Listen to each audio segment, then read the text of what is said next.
प्रवचन का समय हो गया। सब लोग सामने आके बैठा करो ताकि एक एक वचन तुम्हारी समझ में हो। इन वचनों का सीधा प्रभाव मन बुद्धि चित्त में पड़ता है। हमें आपको केवल मन का ही सुधार करना, इधर उधर अड़ोसी पड़ोसी भी नहीं। अपने मन को समझाओ, मन ये मान जाएगा तो सब काम सरलता में हो जाएगा। इसी को तो मनाना है। अगर ये बाजी राजी हो जाए तो फिर काम में देर नहीं होती। ये इधर उधर भटका देता है। जब आप सिमरन ध्यान पर बैठते हो तो देखो मन की बात और कितनी तेज है। इधर उधर इधर उधर इधर उधर, तुम जहाँ लगाना चाहते वहां नहीं लगता। तो इस महापुरुषों ने कहा भाई इस मन की घेराघारी करो, तुम किसी के चक्कर में मत पड़ो। क्यों? तुम्हारा सबसे बड़ा शत्रु और बैरी तुम्हारा मन ही है। बड़ा बैरी है मन घट में, इसी को जीतना करना। पढ़ो तुम इसी के पीछे और सभी जतन तजना। कहते कोई यत्न कलयुग में आपको शरीर इंद्रियों की कोई साधना नहीं करनी। कोई उपाय पूजा पाठ तीर्थ व्रत ये सब करने से मन कहाँ बस में हुआ। इसलिए इसके चक्कर को छोड़ो, सीधे मन के पीछे पड़ो। मन मानेगा किससे? जाके लगी शब्द की चोट, जो भय सतगुरु की ओट। जिन्होंने सतगुरु का सहारा लिया और नाम को आगे रखा, तो ये मन नाम से बस में होता है। जब नाम जिससे कहोगे तू भज गुरु के नाम को भज, हाथों से तो आप माला घुमाते हो, लेकिन मन से कहो तू नाम को भज। जब इसको काम दे दोगे और ये नाम का काम अच्छी तरह से कर लेगा। जब नाम इसको पकड़ा दोगे और नाम का जाप मन करेगा, शरीर इंद्रियां तो नहीं करेंगी, हाथों से माला तो उंगलियों से घुमाओगे आप, लेकिन मन अंदर अंदर कहे, नामों का उच्चारण करे, तो ये धीरे धीरे धीरे ये मन का आधार पकड़ लेगा, फिर संसार के झूठे आधारों को छोड़ देगा। इसीलिए महापुरुषों ने बड़ी युक्ति से कहा कि मन तू भजे गुरु का नाम। ए मन तू गुरु के नाम को भज। जीवा जमान वाणी से नहीं, ये अजपा जात है, ये वाणी से उच्चारण नहीं होता।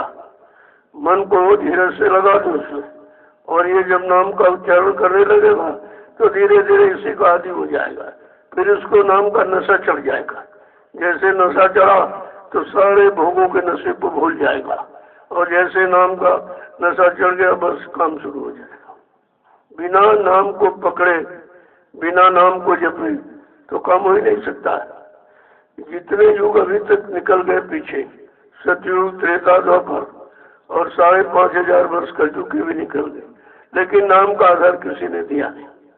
ये तो नाम का आधार वो देगा जो नाम को जगाएगा, नाम को सिद्ध करेगा। और वो भी नाम किस लोक मंडल मुकाम का आया। अगर बीच के किसी मंडल मुकाम से आया तो बीच तक पहुंचा देगा आपको, लेकिन जीवात्मा तो सतलोक सचखंड अनामी धाम के रहने वाली, वो घर कैसे जाएगी? कहा उसको कौन सा नाम पकड़ाया जाए?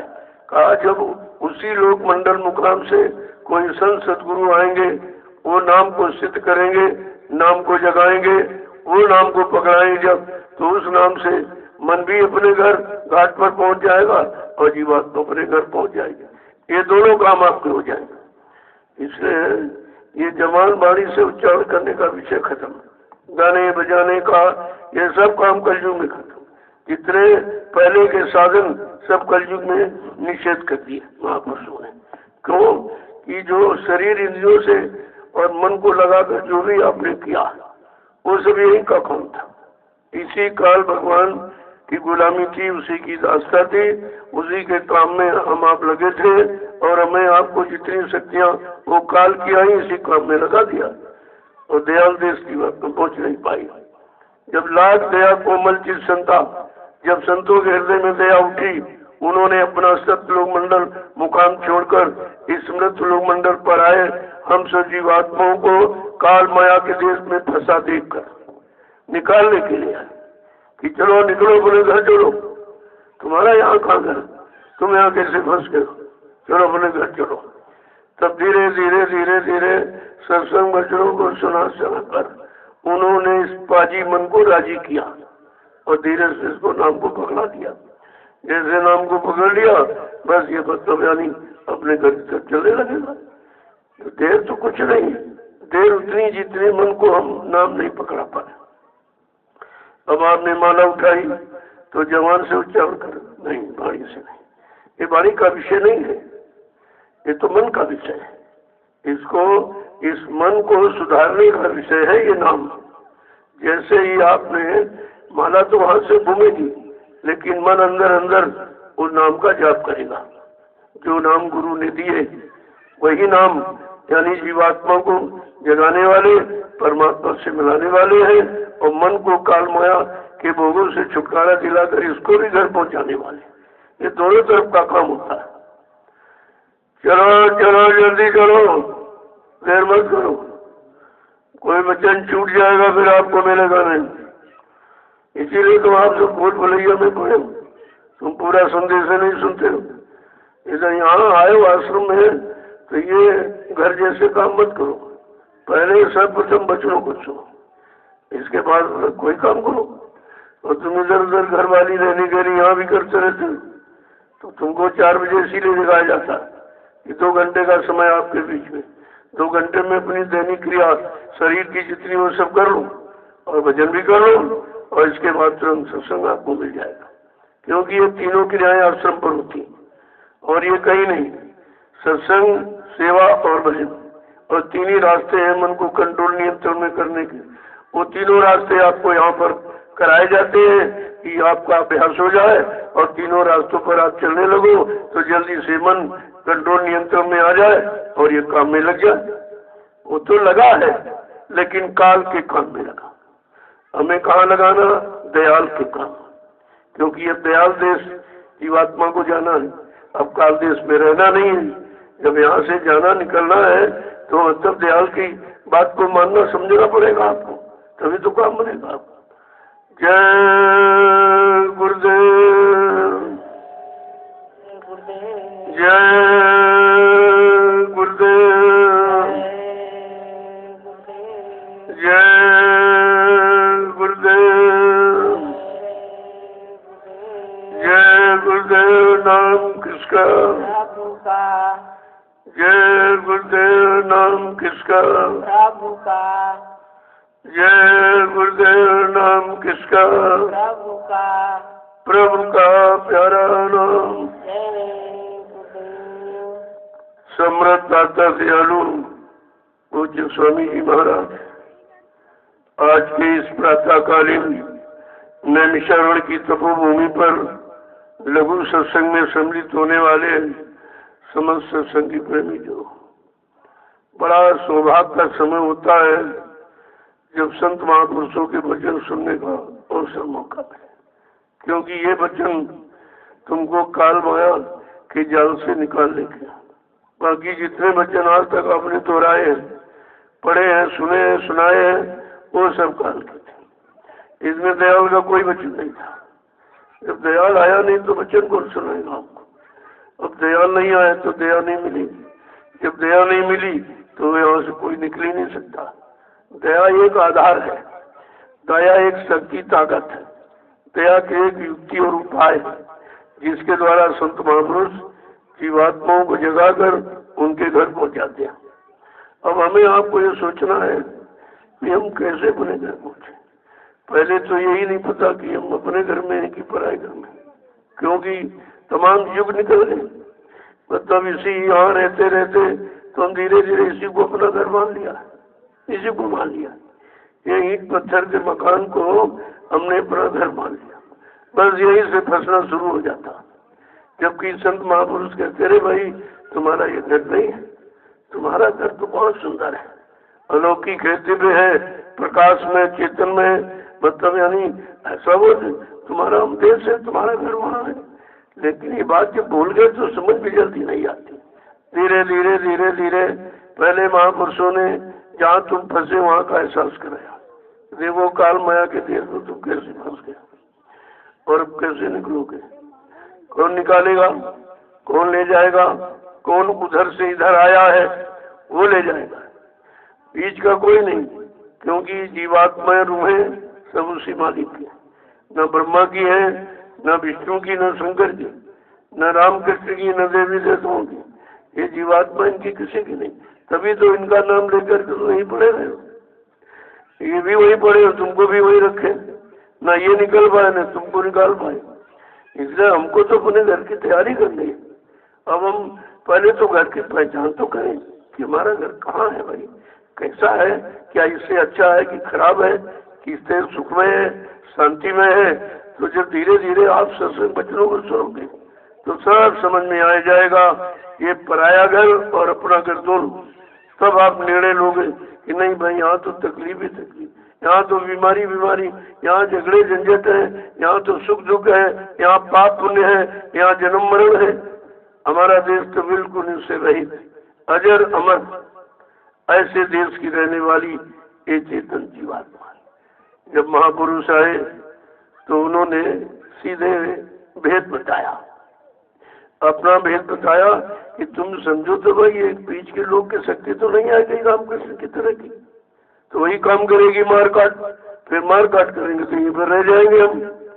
तो कहा नहीं नहीं नहीं, मैं रामकृष्ण की तरह से बीच के लोग से नहीं आया, न मैं ब्रह्मा के ब्रह्मलोक से आया हूँ, न विष्णु के विष्णुलोक से आया हूँ, न शिव जी के शिवलोक से आया हूँ, न राम के साकेत लोक से आया हूँ, न कृष्ण के गोलोक से आया हूँ, न देवी देवताओं के देवलोक से आया हूँ। मैं आया हूँ सतलोक सचखंड अनामी धाम प्रभु धाम, जहाँ की सारी सूरतें रूहें जीवात्माएं। मैं तुम्हारे घर से तुमको लेने के लिए आया हूँ। जब इस तरह का वचन सुनाया गया और मतलब यानी मन जीवात्मा दोनों को समझाया गया, जब धीरे धीरे धीरे धीरे इनको सुनाकर समझाकर जब चिताया जगाया गया, तब इनको होश आया कि नहीं नहीं वास्तव में मैं यहाँ के रहने वाले, न मन यहाँ का रहने वाला, न जीवात्मा रहने वाली। कहा तुम दोनों मुसाफिर हो। मुसाफिर, मुसाफिर मतलब कुछ देर रहेगा चला जाएगा। कहा सब मुसाफिर हो तुम। ऐ मन तू तो त्रिपुटी धाम का रहने वाला, तेरा भी घर ये नहीं है। ऐ जीवात्मा तू सत्यलोक निवासिनी है, तेरा भी ये घर नहीं है। जब इस तरह का उसको सुना समझा के तैयार किया। इसमें समय लगेगा। क्यों समय लगेगा? कि हमको यहाँ फंसे और इसको अपना मानकर कितने समय युग निकल गए, किसी ने बताया ही नहीं कि भाई तुम कहाँ की रहने वाली हो। ऐ मन तू कहाँ का रहने वाला है, तू यहाँ कैसे आ गया और किसने फंसा लिया, अब निकालेगा कौन, निकाल कर तुमको अपने घर कौन पहुँचाएगा। ये सत्संग वचन जब सुनोगे तब तुम्हारी समझ में सब आ जाएगा। इसलिए महापुरुषों ने कितनी मेहनत की और उन्होंने परिचय इसीलिए दिया, नहीं तो परिचय देने की क्या जरूरत थी। अगर कोई कभी ऐसा यहाँ आया होता तो उसका इतिहास होता, उसकी जानकारी होती तो आपको मतलब यानी इस तरह से इतनी मेहनत समझाने बताने में नहीं करनी पड़ती। लेकिन जब कोई ऐसा आया नहीं और इस तरह की आवाज किसी ने लगाई तो ये शंका बोल में हमने पड़ गए, भाई कोई कभी आया नहीं, ये कैसे आ गए, ये कैसे आ गए। क्योंकि जिसकी जानकारी दी वहीं तक की जानकारी लोगों को है, आगे की जानकारी है। यहाँ तो 4 वेद 6 7 18 पुराण ये सब लिखे गए, किसके लिए कि मन और तन ये सब पाक साफ निर्मल पवित्र रहे, अच्छे शुभ नेक भले काम करें, ये पाक साफ निर्मल पवित्र रहेंगे तो कलयुग में जब संत महापुरुष आएंगे उनको जगाने में देर नहीं लगेगी, देर नहीं लगेगी। अगर हम सब लोग पाक साफ निर्मल पवित्र मिलते तो अब तक निकल गए थे, इतनी कहाँ देर लगती। देर तो इसी में है कि गंदगी उतर नहीं पा रही, क्योंकि गंदगी का अभ्यास ज्यादा है। गंदगी में जाने का, फंसने का, रहने का, करने का इतना अभ्यास है कि उसी में सब सरापन होगा। अब उसके बगैर रह नहीं पा रहे। जब वो महसूस करें कि भाई गंदगी है, गंदगी में कोई बंदगी स्वीकार नहीं होती और गंदगी में ये मानव जिंदगी खराब हो जाती है। जब ये सब समझ में आ जाएगा तब धीरे धीरे धीरे धीरे कहीं तुम उधर की तरफ मुखातिब हो पाओगे। ऐसा तो कुछ नहीं होता। तो उन्होंने आके परिचय दिया तुम ये चिंता मत करो, मैं किसी बीच के लोग से नहीं आया हूँ जो तुमको बीच में छोड़ के चला जाऊंगा। क्या कहा? हम आए वही देश से जहाँ तुम्हारा धाम, तुम सबको घर पहुंचाना एक हमारा काम। अपने काम का पूरा परिचय दिया कि भाई मैं उधर से इधर आया हूँ, जहाँ की तू रहने वाली है, तेरे घर से मैं तुझे लेने के लिए आया हूँ और तू अपने घर चल।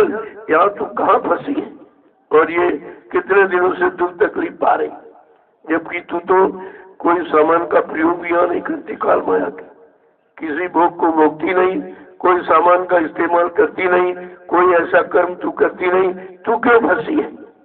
तो असल में बात यह है कि उसने मन को साथी बना लिया।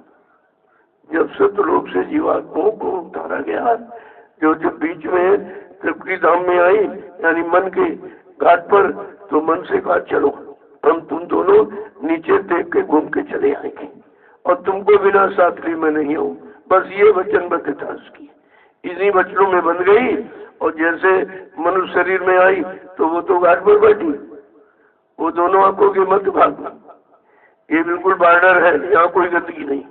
वो तो वहां बैठ गई और मन नीचे उतर गया इंद्री घाटों में, भोगों में, यानी मतलब, और इतना उसमें लिपायमान हो गया कि सराबोर हो गया कि बिल्कुल मतलब यानी उसको शुद्ध बुद्ध भूल गई कि मुझको कोई साथ में लाया था, मेरे लिए किसी ने कोई वादा किया है, वो मेरा इंतजार कर रही है, हमें क्या करना चाहिए, ये सब इतना ज्यादा भोगों में फंस गया मन। अब इसे निकालना यही काम करना था और ये काम किसी ने किया। जितने आए सब भोगों में फंसे, चाहे वो अवतारी शक्तियां हो चाहे कोई हो। तभी तो कहा अरे वेद थके ब्रह्मा थके और थकी गए शेष महेश, और गीता का जागम नहीं, वो सतगुरु का देश, वो अखंड देश है, वहां से कोई आया नहीं है। ये जब देखा गया कि सारी सुखदेवी व जीवात्माएं सब सारी फंसी पड़ी, जो शक्तियां बीच की गई वो अपने बीच के लोग से ले आई पुण्य कर्मों को कराकर। जब पुण्य कर्मों का कोष खजाना खत्म हो गया तो फिर ढकेल दिया उनको, मृत्यु चली जाइए आप। इसका मतलब है बीच के किसी लोग से जीवात्मा नहीं जा सकती और बीच का कोई मंडलाधीश ले भी नहीं जा सकता। जब तक मृत्यु लोक मंडल में मानव शरीर नहीं मिलेगा, मानव शरीर के जानकार संत महात्मा फकीर नहीं मिलेंगे और वो नाम की युक्ति नहीं देंगे और नाम की कमाई जब नहीं करेगी तब तक यहाँ कोई निकल ही नहीं सकता। तब ये रास्ता हमें आपको मिला। अब आप सोचिए हम आप कितने बड़े भाग्यशाली, जो किसी ने नहीं दिया वो बिना मांगे दे दिया। क्या आपने नामदान मांगा था? क्या आप जानते थे इनके पास नाम का खजाना है? क्या इनके पास कौन सी दया है? क्या देने आए हैं, क्या लेने आए हैं? तो मतलब यानी ये सब जानकारी तो सत्संग बिना हो नहीं सकती। इसलिए संत महापुरुषों ने सत्संग यहाँ जारी किया और ये वादा किया जो वादा किसी ने नहीं किया। कबीर साहब से लेकर हजारों संत आए, लेकिन ये वादा किसी ने नहीं किया कि जिनको मैं नाम का आधार पकड़ा रहा हूँ, जब तक इनकी जीवात्मा को घर नहीं पहुंचा लूंगा मैं मानव शरीर को छोड़ के जाने वाला नहीं हूँ, ये किसी ने नहीं कहा। ये समर्थ मालिक का वादा। इसीलिए हमें आपको अपने समर्थ मालिक की याद करनी चाहिए कि ऐसा तो कभी भूमंडल पर आया नहीं, ऐसी दया किसी ने की नहीं और ऐसी बरसात मतलब यानी दया की किसी ने की नहीं यहाँ पर। तो कितनी बड़ी चीज।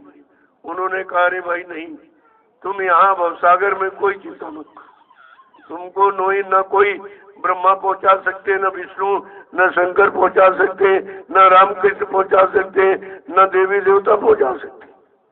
ये ज्यादा अपने लोग तक ले जाएंगे और उस लोग से सीधे जीवात्मा घर जा नहीं सकती। ये नियम नहीं है, फिर आपको मृत्यु लोग में आना पड़ेगा। तो मतलब यानी उन्होंने इतना बड़ा साहस बनाया कि तुम चिंता मत कर, भव सागर भरमो नहीं, ये प्रताप हमार, अरे निश्चय करके मान ले तो तुरंत उतारू पार। कहा तू भवसागर में कोई भ्रम कोई शंका संदेह मत कर, अब तेरे लिए कोई नहीं आया, न आया है न आएगा। मेरे इस नाम रूपी बेड़े पर तू बैठ जा, तुझे भवसागर के उस पार करूंगा और उस पार के बाद फिर तुझको घर पहुंचाऊंगा। कहा तू चिंता मत कर। देखो कितना बड़ा साहस बंधाया, लेकिन हम लोग समझ ही नहीं पाए, इशारों को नहीं समझ पाए, न सैन बहन को समझा, लेकिन फिर भी दया पर हो रही। कबीर साहब ने तो ये कहा, जो सैन बहन समझे न उससे कछु न कहे, जो मन इशारा और बच्चों को नहीं मानता उससे कुछ मत कहो। ये गुप्त संत, ये यहीं तक। लेकिन जब प्रकट संत, प्रकट महापुरुष समृद्ध मालिक आया, उसने कहा नहीं, सब पर दया की जाएगी, सबको ले जाया जाएगा। कहा था मुझे कोई इसके लिए प्रयत्न करना पड़े, कोई लीला, कोई खेल, कोई करिश्मा करना पड़े, लेकिन मैं अब की बार अपनी जीवात्माओं को घर पहुंचा कर ही मानूंगा, ऐसे नहीं रहूंगा। तो वो कितना बड़ा वादा समृद्ध का। तो हमें आपको क्या करना है, इस मन के पीछे पड़ना। संत महापुरुषों ने कहा, बड़ा बैरी मन घट में, तुम्हारा सबसे बड़ा दुश्मन ये तुम्हारा मन, यही भटकाता है, यही अच्छे बुरे पाप उन कर्मों में लगाता है। तो कहा तुम इसी के पीछे पड़ो, अब किसी के पीछे मत पड़ो, इसी के पीछे पड़ो, दुश्मन के। जब तक ये दुश्मन ठीक नहीं होगा, और मतलब यानी तब तक कोई काम ये करने नहीं देगा। आप भजन पे बैठते सुला देता, नींद आ जाती है आपको, बच्चों को नहीं सुनने देता, बुला देता है, ये तरह तरह की यत्न करेगा, क्योंकि ये काल का एजेंट है, ये काल की तरफदारी करता है, दयाल की तरफ कभी तुमको सलाह नहीं देगा। देखो कहा तुम पढ़ो इसी के पीछे, और सभी जतन तजना, जिन्होंने मार मंडाला उन्हीं को सूरमा कहना।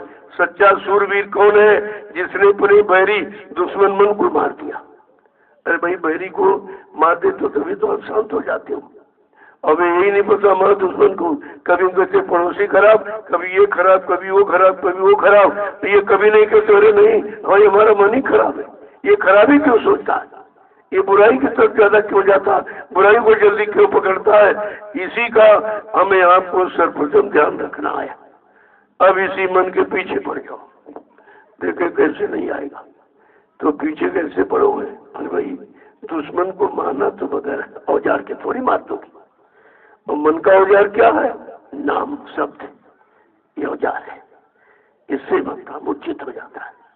जब इससे मूर्छित हो जाएगा तो धीरे धीरे मतलब काम में लग जाएगा। तो महापुरुषों ने क्या कहा, जरा उसे सुन लीजिए। ऐसे अगर ऐसे ही बताया जाए तो आप कहोगे पता नहीं अपने मन से कुछ करके बता रहे। तो संत महापुरुषों के वचनों को सुन लीजिए कि किसी और ने कहा कि यही केवल कह रहे, तो आपको पक्का प्रमाण हो जाएगा, विश्वास हो जाएगा।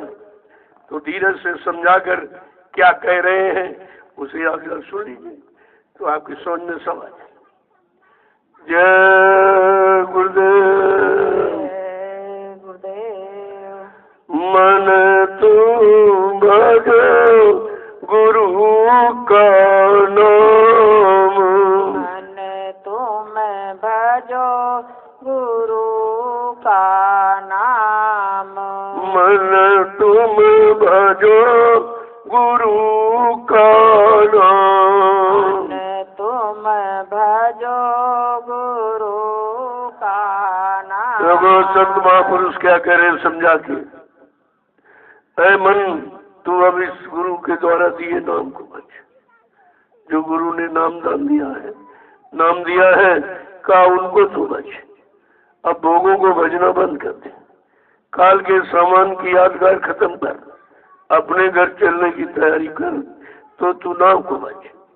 आगे क्या कह रहे हैं समझा कि दया मेरे से नरतन पायो, दया मेरे से नरतन पायो, दया मेरे से नरतन पायो, दया मेरे से नरतन पायो, मत करना अभिमान, मत करना अभिमान, मन तू भजो गुरु का नाम, तुम भजो गुरु का नाम। देखो मन को कहाँ से समझाना शुरू करते हैं कि तो ये जो मानव तन में आया है ये दया से मिला है, ये दया से मिला है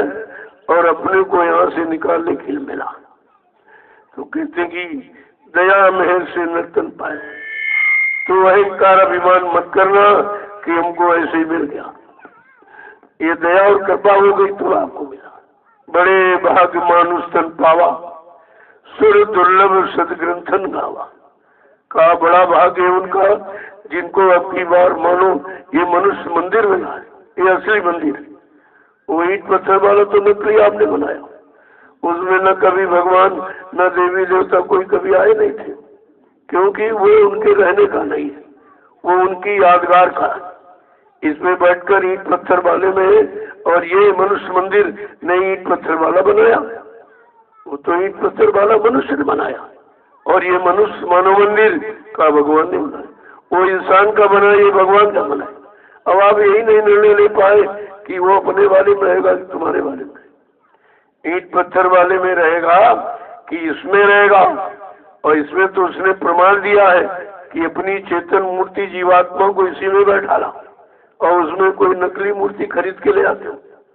न वो मंदिर असली है न मूर्ति असली है, वो केवल समझने के लिए, समझाने के लिए। जैसे ये मनुष्य मंदिर, इसमें आपने मूर्ति रखी है। अब आप यहाँ पाक साफ पवित्र होके जाते हो पूजा करने, है वहाँ कुछ नहीं, लेकिन फिर भी वहाँ गंदगी लेके नहीं जाओ, न गंदगी कोई वहाँ करेगा। तो कहा वो तो नकली है, तो नकली में तुम झाड़ू पोछा लगाते हो और असली मनुष्य मंदिर इसमें दिन भर गंदगी, झूठ है, छल है, कपट है, बेईमानी है, हिंसा है, मारकाट है, ये व्यभिचार कुचार, ये सब आप करते हो, गंदा खान पान।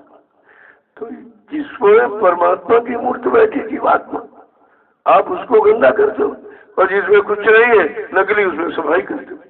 यही तो लोगों ने भी तो न समझा पाया न समझ पाया कि असली मंदिर कौन। अगर असली मंदिर को जान जाते और असली मूर्ति जीवात्मा परमात्मा की है और उसके सामने गंदगी नहीं फैलाते तो तब तक तो तुम्हारा काम हो जाता। क्या उसकी तुमने पूजा की? पूजा का मतलब पुण्य, जा पुण्य के भाव पैदा, पुण्य माने सेवा, दया, सदाचार, ये बच्चे, ये सब यही तो पूजा है। ये तुम्हारा फूल पत्र अगरबत्ती ये पूजा नहीं, छापा तिलक जनेऊ ये पूजा नहीं, ये तो पाखंड है। तो पाखंड में फंस गए और सच्चाई को छोड़ दिया आपने, और कोई बताने वाला आया नहीं। जो आए वो सब इसी पाखंड में लगा के रखा, ये करो वो करो वो करो, लेकिन मेरा कुछ नहीं। अरे भाई कोई काम करते हो अगर उसमें फायदा लाभ लो तो आप करना बंद कर दोगे, लेकिन इसमें कौन सा लाभ होगा? कितने युग निकल गए लोगों को इसी पत्थर पानी कागज में फंसे फंसे, लेकिन कुछ नहीं मिला। और जड़ कभी दे भी नहीं सकता। भाई मुर्दा से आप याचना वंदना प्रार्थना करो तो क्या देगा कुछ? वो बोलेगा नहीं तो देगा क्या? न देगा न कुछ लेगा, इस्तेमाल भी मुर्दा कुछ नहीं कर सकता। तो ये जड़ और चेतन, गोस्वामी जी महाराज ने रामचरितमानस में यही इशारा किया, जड़ चेतन ग्रंथि पड़ गई यद्य मखा छूटत कठिन। कहा जड़ और चेतन की गांठ लगा दी उसने। यद्य झूठ है लेकिन तुम खोल नहीं सकते। क्यों? इतना वो प्रयास करते।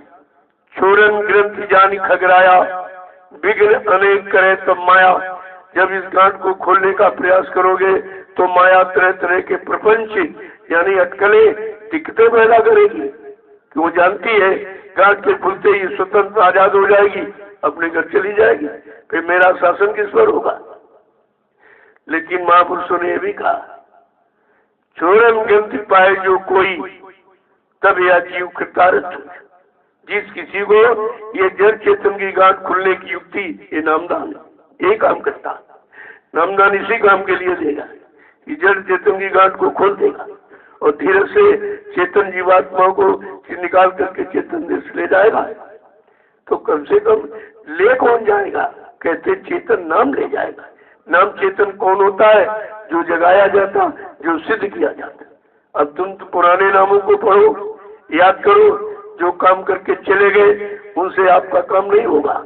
आपको अपने समय का नाम चाहिए, अपने काम के लिए अपने समय का नाम चाहिए, तब तो ये काम हो सकता, ऐसे कुछ नहीं। ये भी किसी ने नहीं बताया, जबकि संत महापुरुषों ने ये सब राज खोला कि यहाँ तो करोड़ों नाम है तुम्हें भ्रमित करने के लिए। कोटि नाम संसार में तासे मुक्ति न होए, आदि नाम जो गुप्त जब पूछे बिरला कोई बिरला ही उसे समझता है और पूछता है जो आज काल का नाम। आदि माने जहाँ से जीवात्मा आई और जहाँ पहुंचे याद कर, याद नाम है।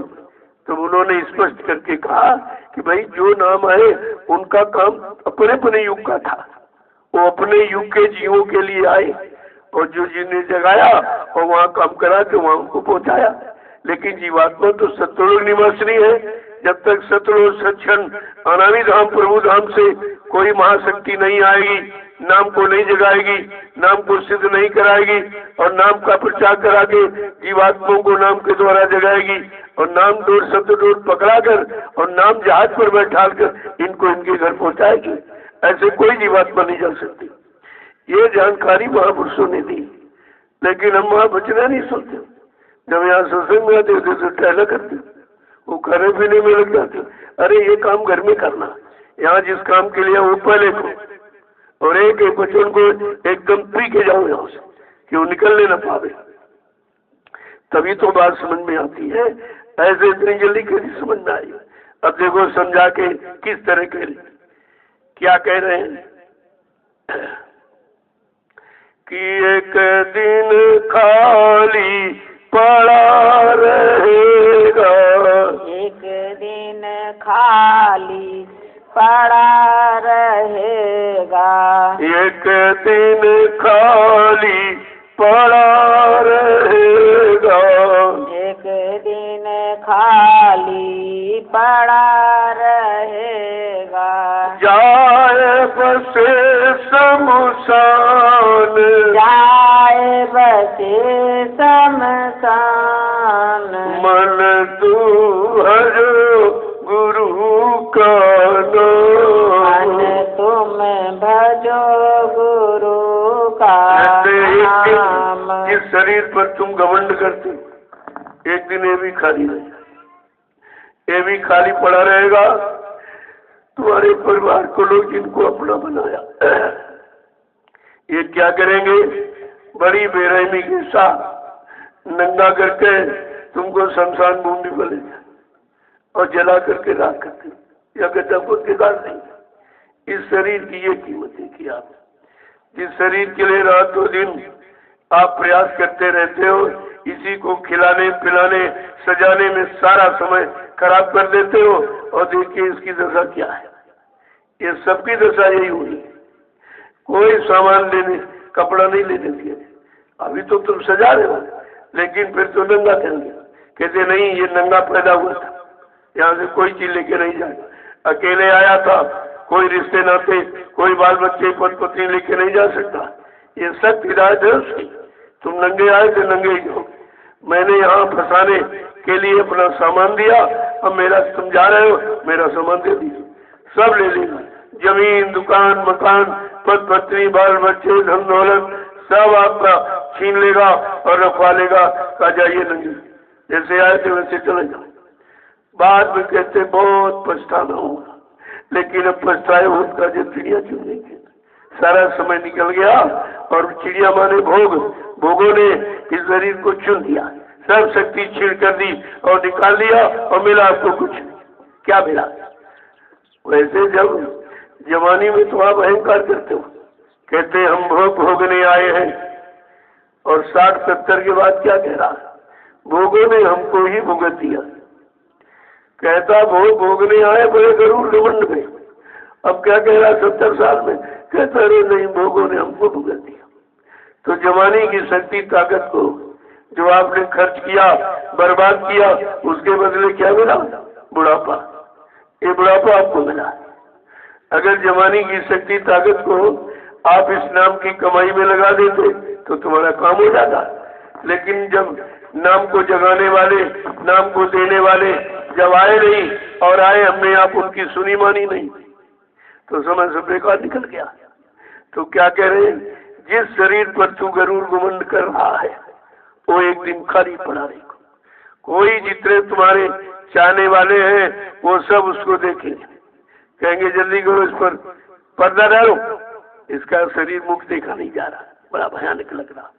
नफरत का पर्दा जिसको आप कफन करते, ये कफन नफरत का पर्दा, डालो जल्दी उसको बंद करो और जल्दी करो इसको यहाँ से ले जाओ।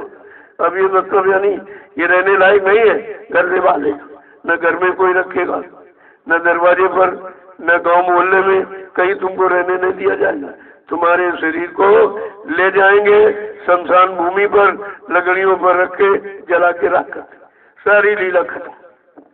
जब इतनी बड़ी दुर्दशा होनी है, दुर्गति होनी है, वो दुर्गति दुर्दशा होने के पहले अरे हम अपना काम क्यों न बना रहे कि दोबारा यहाँ आना न पड़े और न ये दुर्दशा कभी हो।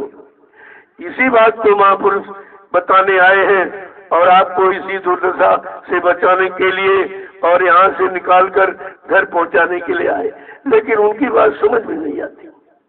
आगे क्या कह रहे हैं कि जो धन तुमको दिया गुरु ने, जो धन तुमको दिया गुरु ने, जो धन तुमको दिया गुरु ने, जो धन तुमको दिया गुरु ने, इससे कर कुछ काम, इससे कर कुछ काम, मन तो भजो गुरु का नाम, मन तुम भजो गुरु का नाम। कहते जब शरीर की ये दुर्दशा होनी है तो कहा तू इससे काम कर, इससे काम करने पड़ा।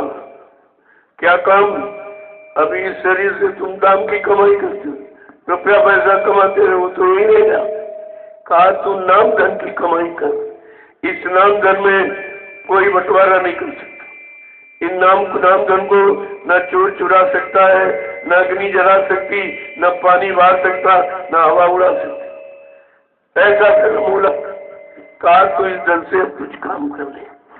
जो तूने इंद्रियों से मन बुद्धि चित्त लगाकर जो दाम रुपए पैसे कमाई की वो तो नहीं पड़ी है, वो तो तुम लेके जा नहीं सकते क्योंकि वो तुम्हारा है नहीं, और तुमने दूसरे के सामान को अपना मान दिया।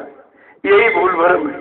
इसी भूल भरम को खत्म करने के लिए संत महापुरुष आए और उन्होंने आपको पूरा रास्ता दिया। कहा ये धन जो गुरु ने नाम धन आपको दिया, यानी जो नाम दान, ये नाम धन जीवात्माओं के धन का दान है। कहा इसकी कमाई करो, जो शेष जीवन बचा है अब उधर नहीं इधर कमाई, क्योंकि ये कमाई उधर पहुंचाएगी और जो रुपए पैसे धन दौलत कमाया वो यही रह जाएगी, वो इधर गति देगी। और ये महापुरुषों ने जो नाम धन दिया है ये उधर ले जाएगा आपको। देखो कितनी बड़ी जानकारी दी आगे, जो यहाँ पर किसी ने बताया नहीं। और सब बेचारे इसी रात पात धन दौलत मान सम्मान अधिकार पद में बने रहे। सब कितने आए राजे महाराजे बादशाह, आज बेचारे वो नरकों में पड़े जमराजा की जूतियां खा रहे, मारे जा रहे कि तूने मानो अनमोल शरीर में ला, तूने क्या किया, क्या किया। और ये शरीर तो जीवात्मा मांग के ले आई।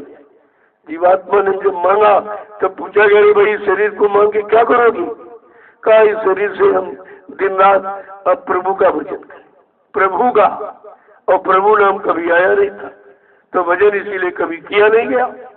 और जो नाम लिए वो प्रभु के नहीं थे, वो तो मतलब काल माया के नाम थे। उन्हीं नाम को लेते रहे और यहीं पर आते जाते और फंसते रहे, निकल नहीं पाए। अब ये अवसर मिला है कि जो जीवात्मा ने वादा किया, कहते वहां से यादगार दिला रहे कि माँ के गर्भ में पेट में जब 5 महीने का पिंड हो जाता तब हरकत करने लगता, खुशबू बदबू की एहसास होने लगती, गर्भ की स्थिति मुंह नीचे पर ऊपर, ये उल्टी स्थिति माना जाता। और काम का मलमूत्र बच्चे के मुंह पर से 24 घंटे हो जाता। अब आप सोचो कितनी बदबू, कितनी गंदगी, कितनी ऐसे पीड़ा दर्द होगा। लेकिन उस समय तो वहाँ कोई सुनने वाला है नहीं, वहाँ तो कोई बैठा नहीं तुम्हारा साथी सहयोगी कि जिसको सुना दोगे इस कष्ट से तुम्हें रिहा कर देगा। वहाँ केवल जीवात्मा और प्रभु परमात्मा है। तो जीवात्मा क्या कह रही, अब प्रभु कृपा करो यही बात, सब तज भजन करब दिन राती। ऐ प्रभु ऐसी कृपा दया मेहरबानी करो, हमको इस नरक से निकाल कर बाहर करो, मैं तुम्हारा दिन रात भजन करूंगी। ये वादा किया हमने, सब सारी जीवात्माओं ने यही वादा किया, और कोई भी वादे को नहीं, सब भूल गए। उसी भूले बिछड़े वादे की याद दिलाने आए संत महापुरुष, और प्रभु नाम लेके आए, और प्रभु नाम को जगाया और सिद्ध किया, कहा इस नाम को पकड़ो और चलो बोले प्रभु धाम, तुम्हारा छुटकारा हो जाएगा।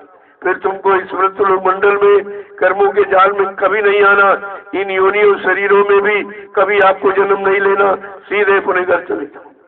लोगों कितना बड़ा काम, क्या कह रहे हैं आगे समझा कि अंत समय यूं ही लुट जाएगा, अंत समय यूं ही लुट जाएगा, अंत समय यूं ही लुट जाएगा, अंत समय यूं ही लुट जाएगा।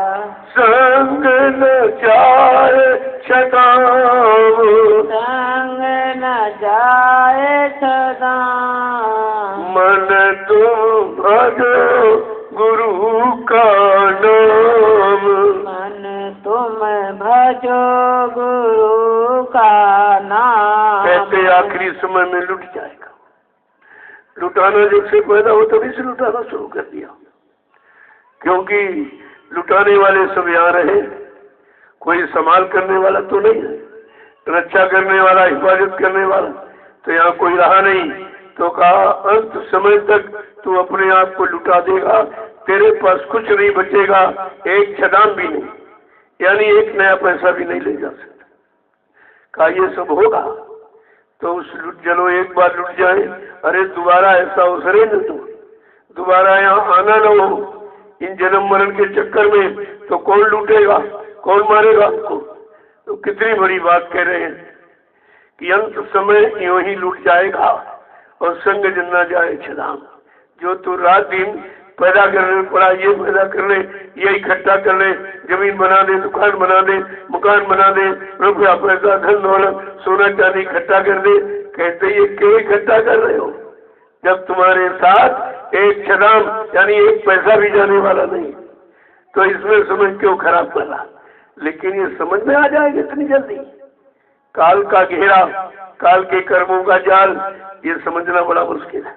इसी का कि माया का प्रसार ये बहुत कठिन है, बहुत कठिन। उसने किसी को छोड़ा नहीं। शिव चतुरानंद देख डराई, अपर जीव के लेखे माई, ब्रह्मा विष्णु महादेव थर थर कांपते माया को देख। बेचारे ये जीव कैसे क्या कर सकते हैं, ये कलयुग का जीव क्या कर सकता है, जिनको सब कुछ माना गया है। विधि हरिहर यानी विध माने बनाने वाला और हरि माने पालन करने वाला, उधर वो संहार करने वाला, इनकी बड़ी महिमा है। मृत्यु लोक मंडल में कहा इनको माया ने इतना सताया, इतना पीटा कि उसको देख के थर थर कांपते। कितना महापुरुषों ने खोल के कहा। तो तू कलयुग का जीव क्या कर सकता, तू तो एक धक्का भी नहीं बर्दाश्त कर पाए, इतना कमजोर है। तो अंत में क्या कह रहे हैं कि ये संसार रहने का सपना,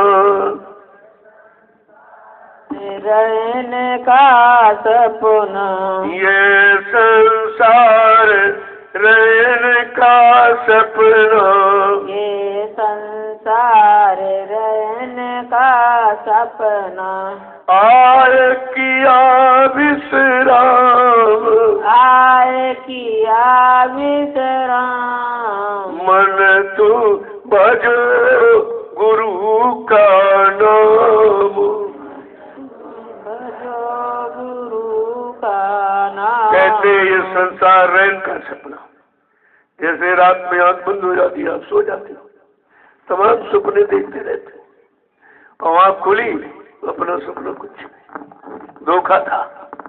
कहते सब धोखा था, जो देख रहा था, सुन रहा था, वो सब धोखा कि आंख खुली कुछ नहीं, मुंह तो आंख तो कोई नहीं।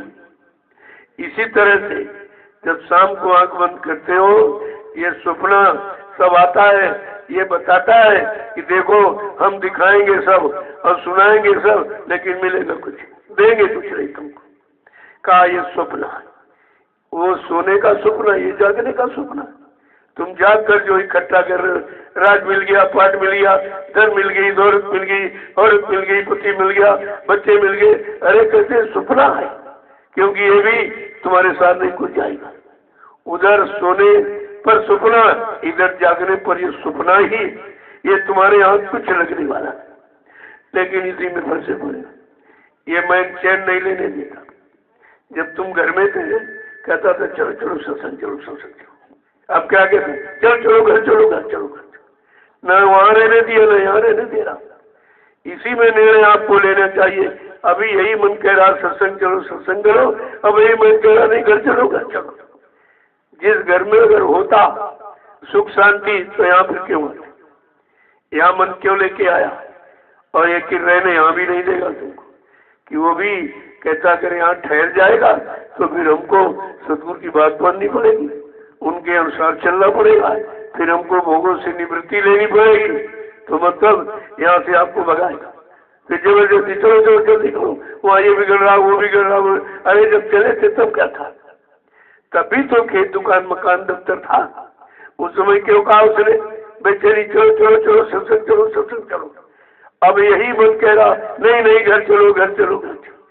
अगर वहाँ सब कुछ मिल गया होता तो यहाँ आने की क्या जरूरत? और जब यहाँ मिल रहा तब कहता नहीं ये नहीं लेने दे, ये अगर ले लेंगे तो फिर हमको सब छोड़ना पड़ेगा।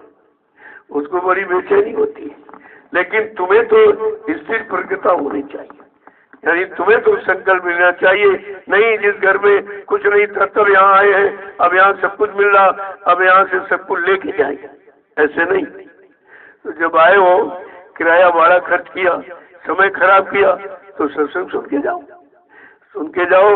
अरे पता नहीं कौन सा वचन तुम्हारे पल्ले पड़ जाए और तुम्हारे सुधार का कारण बन जाए, ये तो बहुत बड़ी बात है। आगे क्या कह रहे हैं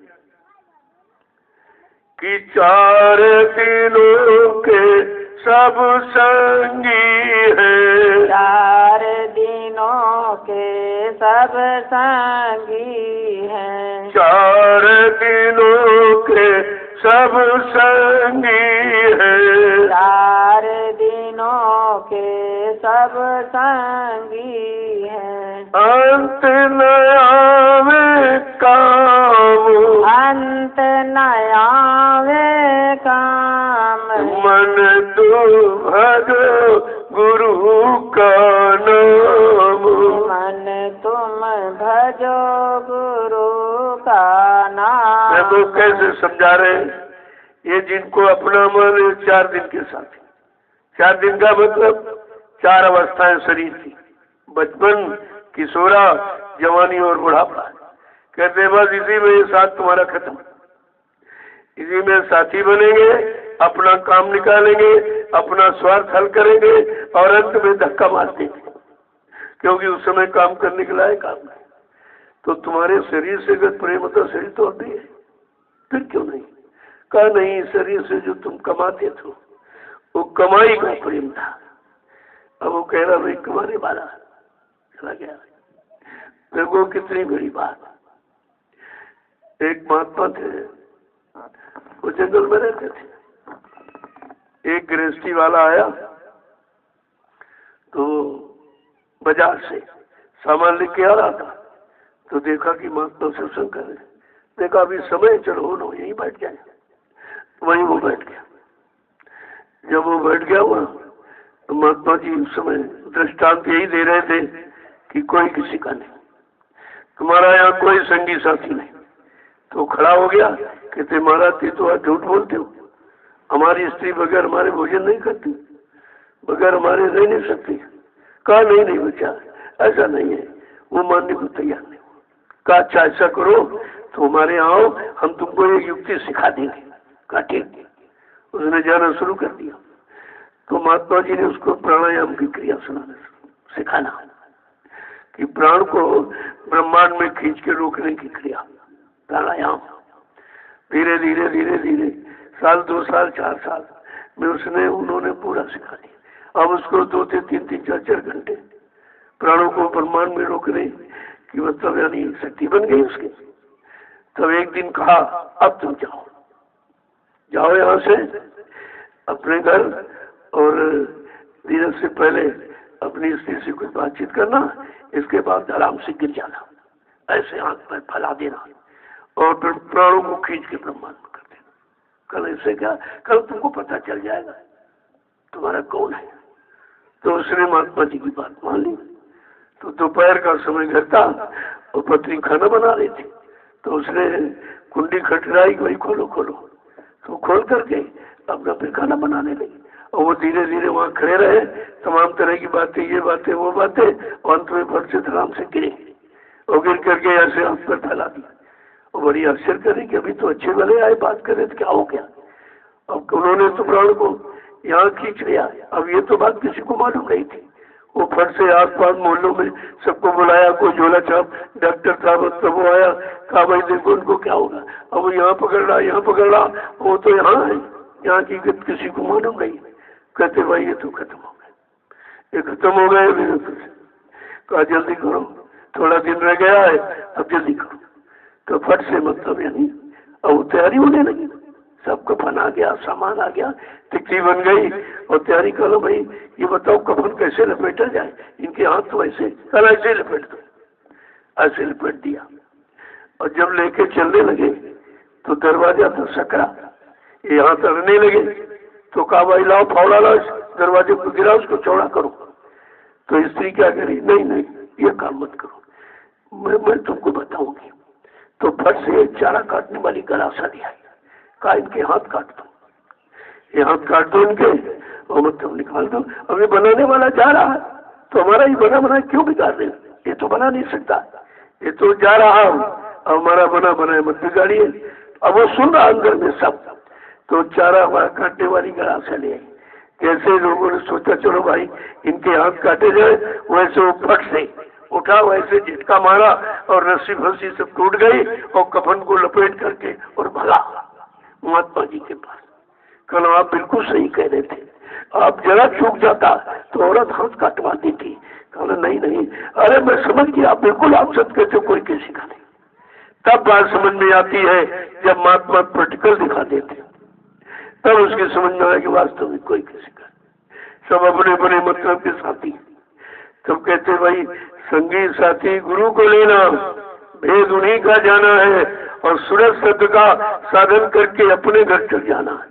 फंसना नहीं देश बिराना है, एकदम जजमेंट दे दिया पूरा प्रणाम। ये पराया देश मत फंसो, यहाँ कोई सामान उठाना उतना रखो जिससे वे काम चल जाए। वो तो कहा अगर तुम भजन करने लगो तो तुमको भूखा सोने नहीं देंगे, नंगा रहने नहीं देंगे, तुम्हारा सामाजिक शारीरिक पारिवारिक कार्य कोई नहीं रुकेगा। वो अंत समय में कहीं से कैसे हम करा दे, लेकिन तुम भजन करने लगो। केवल एक काम हमें आपको दिया, कहा तुम्हारी सारी मनोकामनाओं को पूरा कर दूंगा, लेकिन तुम बच्चे भजन करने लगो। ये कहा, ये महापुरुषों ने कहा। उन्हीं वाणी को तो बताया जा रहा था, कोई अपनी तरफ से कुछ थोड़ी कहा। आगे क्या कह रहे हैं कि ताते चेत करो सत्संगत, चेत करो सत्संगत, ताते चेत करो सत्संगत, ताते चेत करो सत्संगत, भजन करो आठो याम, भजन करो आठो याम, मन तो भजो गुरु का नाम, मन तुम भजो गुरु का नाम। आज वैसी तेरी हालत होनी दुर्गता दुर्दशा, इससे तू चेत जा और सत्संग वचनों को सुन। चेत करके जा करके तू उन वचनों को सुन जो वचन तुझको यहाँ तेरी हर दुर्दशा से बचाने आए और यहाँ से निकाल कर तेरे घर पहुँचाने आए। उन वचनों को सुन और आठों याम भजन, 4 पैर सुबह 4 पैर शाम, 8 होते। कहते 8 याम गुरु, कोई क्षण बिना भजन के न जाए। और ये तो इतना रास्ता कि काम करते रहो, नाम जपते रहो, कितना सरल कर दिया। इसमें आपको कुछ करना नहीं है, अपने काम भी करते रहो, क्योंकि जीव से तो कोई काम करते नहीं और सारा स्वाद जीव ही लेती।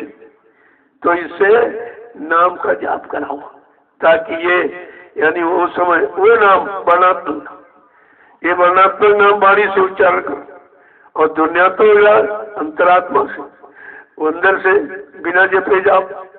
इसीलिए दोनों मतलब यानी बाहर का भी काम, अंदर का, शरीर का काम, जीवात्मा दोनों का काम आपका हो जाए। इसलिए दोनों नाम लेकर के महापुरुष आया, वर्णात्मक और ध्वन्यात्मक। जय गुरुदेव वर्णात्मक नाम के द्वारा देश दुनिया का सुधार होगा, सबको लाभ मिलेगा, सबको सुख शांति अमन चैन देगा, रोजी रोटी महंगाई गरीबी ये सब मतलब ठीक करेगा। ये व्यवस्था परिवर्तन का नाम है जय गुरुदेव प्रभु का।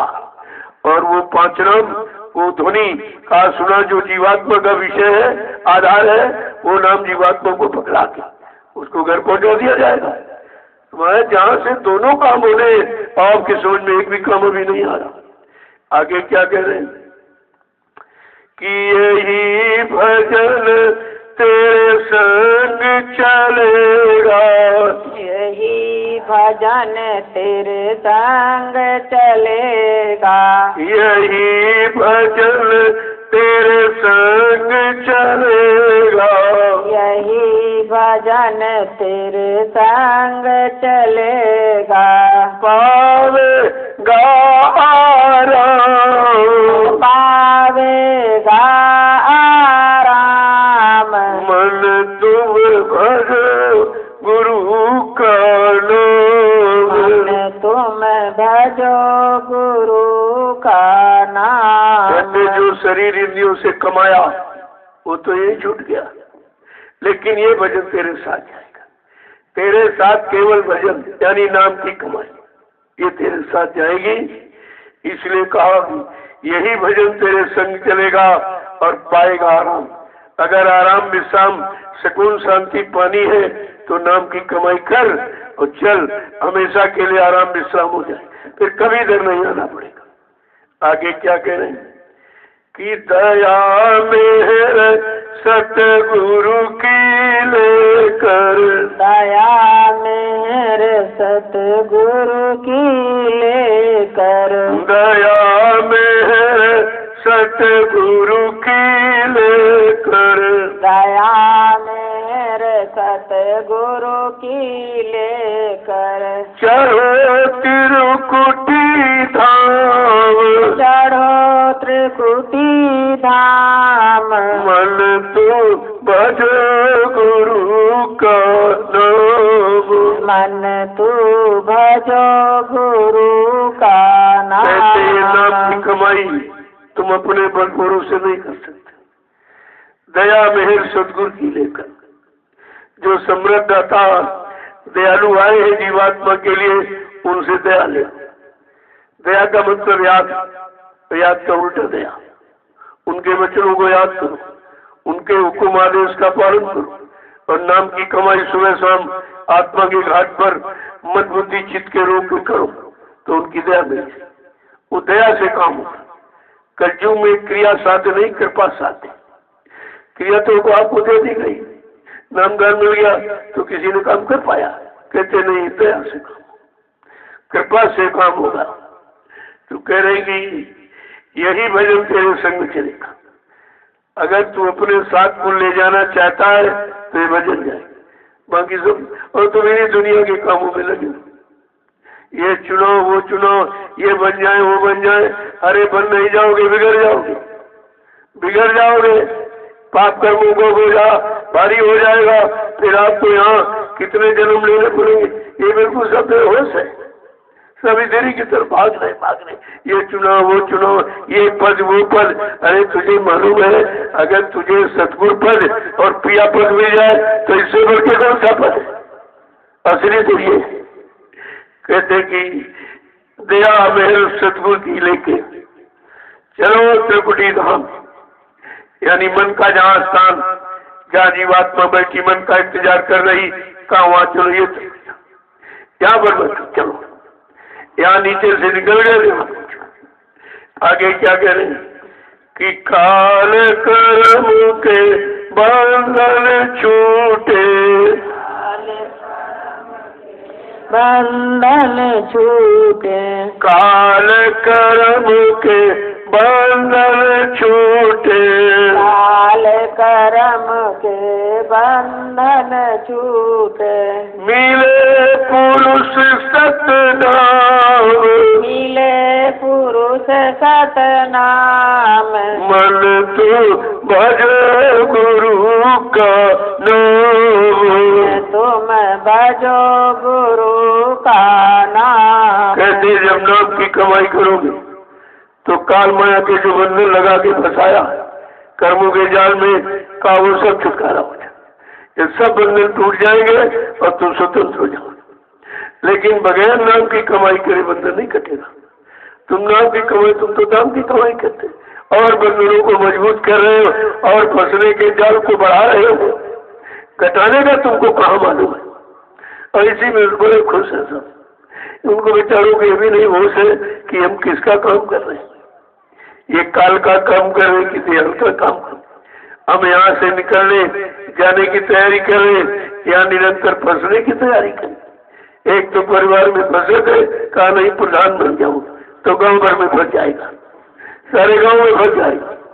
अभी घर में फंसा तो निकल नहीं पा रहा, प्रधान बनने के लिए घूम रहा कि तुम्हारे क्षेत्र में फंस जाओ, फिर तू निकलेगा कब? तुझे होश नहीं है, यहाँ तू निकलने के लिए आया, मानो शरीर दिया गया कि फंसने के लिए। सब यहाँ विस्तार कर, ये मिल जाए वो पद, प्रधानमंत्री, राष्ट्रपति, ये अरे पिछला इतिहास याद कर कि बड़े बड़े राजे महाराजे बादशाह जिनके बाद अकल्पित धनराज के खजाने, सोने चांदी हीरे जवाहरात मोहर सर्पियों के खजाने थे, आज वो बेचारे खाली हाथ गए और नरकों में जमराज की जूतियां खा रहे कि तूने मानव शरीर को व्यक्त कर दिया, जिसके लिए मिला वो तूने काम नहीं किया। और ये बेचारा पिछला इतिहास ही नहीं पढ़ते कि वो मारे जा रहे, मार खा रहे, जबकि जूतियां, तो तुम्हें कहां से इसमें तेरा सम्मान मिल जाएगा। लेकिन ये ज्ञान इतना आसान नहीं है, बड़ा कठिन। बहुर काल करिए सत्संगा तबे हुए संशय संबंधा। जब बहुत दिनों तक सत्संग करोगे तब ये संशय संदेह और भूल भ्रम ये सब चला जाएगा, ऐसे जाने वाला नहीं है। आगे क्या कह रहे हैं, कहते काल कर्म के बंधन छूटे। जब तुम सतगुरु के द्वारा दिए नाम की कमाई करोगे तो काल के बंधनों से छुटकारा हो जाए। और यहाँ तो बंधन और लगा रहे और सब फंसने की तैयारी कर रहे, बेचारा बिल्कुल बेहोश है, इनको पता ही नहीं कि हमें मानव शरीर परमात्मा ने किस काम के लिए दिया और किस काम में हम लगाए पड़े। एक तो परिवार के कामों से निकलना मुश्किल, दूसरा कहते प्रधान बन जाए तो सारे गांव में फंस जाएगा, इन गांव में फंस जाएगा, फिर इसको और मौका नहीं मिलेगा और ये सारा समय तुम्हारा व्यर्थ में चला जाएगा। अंत में नंगा करके तुम्हें जला के राख कर दिया जाए, कुछ नहीं तुम्हारे हाथ रखे। फिर ये मान सम्मान क्या है, ये मान सम्मान क्या, लाभ और मान तो चाहे पड़ेगा सब तुझे देना का ये भी कर्म कर जाए। लेकिन ये संत वचन इतने आसान नहीं है, सुनना आसान है लेकिन पालन करना और उन पर चलना और अपने जीवन में उतारना और जीवन को उसी अनुसार बनाना ये बड़ा मुश्किल है। आगे समझा के क्या करें, मिले पुरुष सतनाम। जब नाम की कमाई करेगा सतगुरु दयाल की दया मेरे कृपा लेकर, कहते तू मिले पुरुष सतनाम। वो सच्चा सतपुरुष सबका मालिक, सबका सृजनहार, सारी जीवात्माओं का पति है, वो मालिक है, वो मिलेगा। आगे क्या कह रहे हैं कि काल कर्म के बंधन छूटे, काल कर्म के बंधन छूटे, मिले तुझे सतधाम, मिले तुझे सतधाम, मन तू भज गुरु का नाम। मन तुम भजो गुरु का नाम। जब काल कर्म के बंधन ही टूट जाएंगे तो फिर निकलने में कैसे तेरा, फिर तू अपने सच्चे घर धाम मुकाम मंडल में पहुंच जाएगी। बस यहीं से तेरा काम खत्म हो जाएगा। ये सारी कहानी देखो कहती है कि लेकिन समझ में किसी भी आ रहा है, सब यहाँ फंसने के लिए घूम रहे। एक मकान के नहीं दूसरा मकान बनाए, तीसरा बनाएंगे। एक दुकान मकान में फंसा था, वहां तो निकल नहीं पा रहा और 2-4 की और बात सोच रहा। तो यहाँ निरंतर फंसने की तैयारी कर, निकलने की तैयारी कोई नहीं कर रहा, क्योंकि जब तक उपराम की स्थिति नहीं हुई। उपराम, इसी को उपराम कहते, इसी को विरक्त कहते। जब विरक्त मैंने कोई चंदन बंदन लाल पीला कपड़ा दाढ़ी बाल नहीं है। विरक्त विकारों से नित्य माने खाली।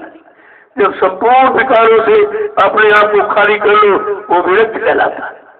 तो यहाँ लोगों ने बताया कहाँ, न जानते न बताते कोई, न समझते। कभी विरक्ति उनके अंदर आई हो तब तो कुछ करें। जब विरक्ति आ जाएगी तुम कहीं रहो, दुनिया में परिवार में कहीं भी रहो, करोड़ों अरबों खरबों रुपए के बीच रहो, लेकिन विरक्ति तुम्हें फंसने नहीं देगी कि उसकी व्यवस्था बन जाएगी। अरे आप हमको देखिए कितना यहाँ आप लोग सब देते हो, मैं तो कोई फंसा नहीं उसमें, कोई फंसा नहीं देते हो। जब उठाए तुरंत उधर लगाते। अगर इस तरह मैं सोचूं, यहाँ लाखों लोग आते हैं अपनी वाली बात करते तो मैं पागल हो जाऊं सुन करके तो। लेकिन नहीं, उसका समाधान बता दिया जाता, युक्ति बता दी जाती, जाओ भाई ये करो तुम्हारा काम हो जाएगा। उसी तरह आपने दिया तो हमने कहा ठीक अभी लगा देता हूँ, तो देखो ये जमीन आपकी बन गई, उधर आवास, और धीरे धीरे जो भी देते उसी में। लेकिन मैं किसी में फंसा नहीं हूँ, कुछ में कोई जमीन में, जायदाद में, धन और दौलत में, मान और सम्मान में मैं किसी में नहीं फंसा, बिल्कुल न रखा उल्टा। इसी तरह आप आइए, आपके पास 100, 200, 400 रुपए, अरे भाई 1,00,000, 2 लाख आते होंगे। यहाँ तो कितने करोड़ों लोग देते, लेकिन सब लगा हुआ देखो सब। मैं बिल्कुल खाली रहता हूँ, कुछ नहीं, न रखता हूँ न डरता हूँ, न उसके बारे में कुछ सोचता हूँ। हाँ ये सोचता हूँ कि लोगों ने दिया मेरा नहीं है, ये किसी का है, और उन्होंने जिस काम के लिए दिया मैं उसी काम में लगा दूँ। सारी व्यवस्था पूरी आपने। कितना बड़ा बर्डन है मेरे, देखिए आप कितने आश्रमों का बर्डन है, लेकिन कोई बर्डन नहीं। क्या जाता हूँ, व्यवस्था देखता, फट से व्यवस्था बनाई और काम हो गया, वहां से चल पड़ा, यहाँ गया आप यहाँ। इसी तरह अगर आप लोग ये शाम काम संभाल लो तो मैं दूसरी जगह बैठ जाऊंगा। हमको तुम्हारे इससे कोई फंसाव नहीं, लगाओ तो है लेकिन फंसाव नहीं। जब तुम चाहो कह दोगे नहीं नहीं हम संभाल लेंगे, तो हम हट के दूसरी जगह बैठ जाएंगे। कोई जमीन जायदाद पे महात्मा फंसे नहीं होते। अगर वो फंसे होंगे तुमको निकलने की बात कैसे बताएंगे? तो यहाँ किसी में फंसे, किसी में भी कोई लेस मात एकदम खाली। कभी तो भजन होता है और तुम सब सामान लेके बैठे हो, और भजन कैसे करोगे? वो सामान की करना करेंगे, ये हो गया वो हो गया, ये खर्च हो गया, ये चला गया वो चला गया, चोरी हो गई, ये ले गए हो गए। अरे भाई हमारे थोड़ी ले गए। मैंने यही कहा यहाँ लोग बहुत ले गए, तो मैंने कहा भाई हमारा तो कुछ ले, क्योंकि हमारा ही नहीं। तुमने अपने गुरु परिवार की चोरी की, तुमने अपनी गुरु भाई की चोरी की है, मेरा नहीं किया, तो इसका खामियाजा भाई आपको भोगना पड़ेगा। गुरु से कपट, संगत से चोरी, और की हुई निर्धन, की हुई कोढ़ी। जब सिद्धांत कानून बना है तो हमको इसमें करने की क्या जरूरत है? आपको इसी तरह फल मिल जाएगा। और गुरु से तुम कपट किया और संगत की चोरी आपने कर दी, क्यों? मेरे पास संगत का धन है, संगत देती है और संगत के लिए मैं लगा देता, खर्च कर देता।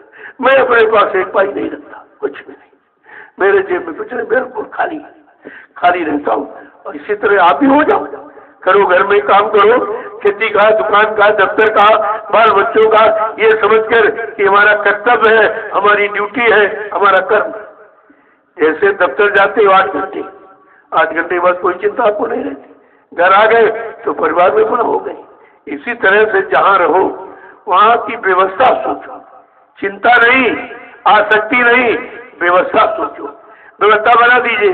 अब यहाँ कितनी व्यवस्था बनी? अगर हम ये सब चिंता करें तो इसी भर के हो गए तो पागल हो जाऊंगा। लेकिन नहीं, व्यवस्था व्यवस्थित तरीके की ये अपने अंदर रखो कि भाई किसी ने ये दिया है, हमने तो मांगा नहीं किसी से, आपने अपनी श्रद्धा सेवा भाव से दिया कि हमारा अच्छी जगह लग जाए। अब हमारा ये कर्म कर्तव्य है, उसको अच्छी जगह लगा देंगे। और लगा आपके सामने सब, कोई छिपा पर्दा नहीं, सबके साथ। ये जमीन देखिए आपकी। जब मैं पहले निकला शुरू लीला के बाद तुरंत निकला 28 मई 2012, 10 दिन बाद, ठीक 10 दिन बाद मैं निकल पड़ा। सबसे पहले प्रशासन को खबर थी कि मौत का झूठा प्रचार हो रहा है, और वो पूरी खबर थी उनको। वहां से फिर जब उसने उस बात को कोई स्वीकार नहीं किया, ऐसे नहीं, हजारों लोग साथ में थे। धीरे धीरे मैं घूमता रहा, मतलब यानी कभी 10 जुड़े, कभी 5 जुड़े, कभी 100, कभी 1000 जुड़े, ऐसे ऐसे। जब कहा हमने भाई चलो शासन प्रशासन को सूचना दे दी जाए, तो कुछ लोग तैयार हुए और गए। तुमने कहा तुम जरा जाओ प्रधानमंत्री गृह मंत्री को सूचना दे, तो उन्होंने ज्ञापन दे दिया और परमिशन दे दिया। फिर मैंने 1.5 घंटे मीडिया से वार्ता की, साफ बताया एक तरफ से ये ऐसा वो ऐसा, ये झूठ है, सब छल और कपट है, धोखा है, सब बताया। मीडिया ने सुना और फुल चैनल खुला, पत्रकारों ने कैमरे खोले, लेकिन छापा निकाला कुछ नहीं। मैंने कहा अगर भाई आप सुनवाई कार्रवाई नहीं करोगे तो एक बार मैं फिर अवसर दूंगा। जब सुनवाई कार्रवाई नहीं की, मैं दोबारा फिर पहुंच गया। फिर उसी जंतर मंतर भूमि जो दिल्ली में नाम से जानी जा रही, जहां लोग भारत सरकार से न्याय मांगने जाते, मैं इस न्याय के लिए कि अन्याय है, ये कलंक है, ये बदनामी, गुरु की जो झूठा प्रचार किया जा रहा कि बाबा जी मर के चले गए, ये सब प्रमाणित करने के लिए मैं वहां पहुंच गया। दोबारा प्रेमियों ने राष्ट्रपति को ज्ञापन दिया, उनसे रिसीविंग ले ली।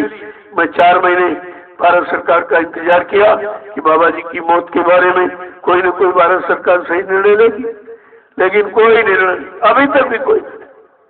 तब मैं निकल पड़ा, अरे भाई मैं तो निर्णय लिया हूँ, मैं तो अपनी बात को कहूंगा। मैं निकल पड़ा और मैं कलकत्ता से मैंने प्रारंभ कर दिया। वहां गया, वहां से संदेश तोड़ा, इसके बाद मतलब इधर देहरादून पंजाब, और वहां से आपका मध्य प्रदेश छत्तीसगढ़, और वहां से बिहार और झारखंड, वहां संदेश देता, सबको बताता। मैं दिल्ली पहुंचा और दिल्ली से हिमाचल, और हिमाचल से चंडीगढ़ होता हुआ मैं उत्तरांचल आ गया। उत्तरांचल से मैं उत्तर प्रदेश में आ गया।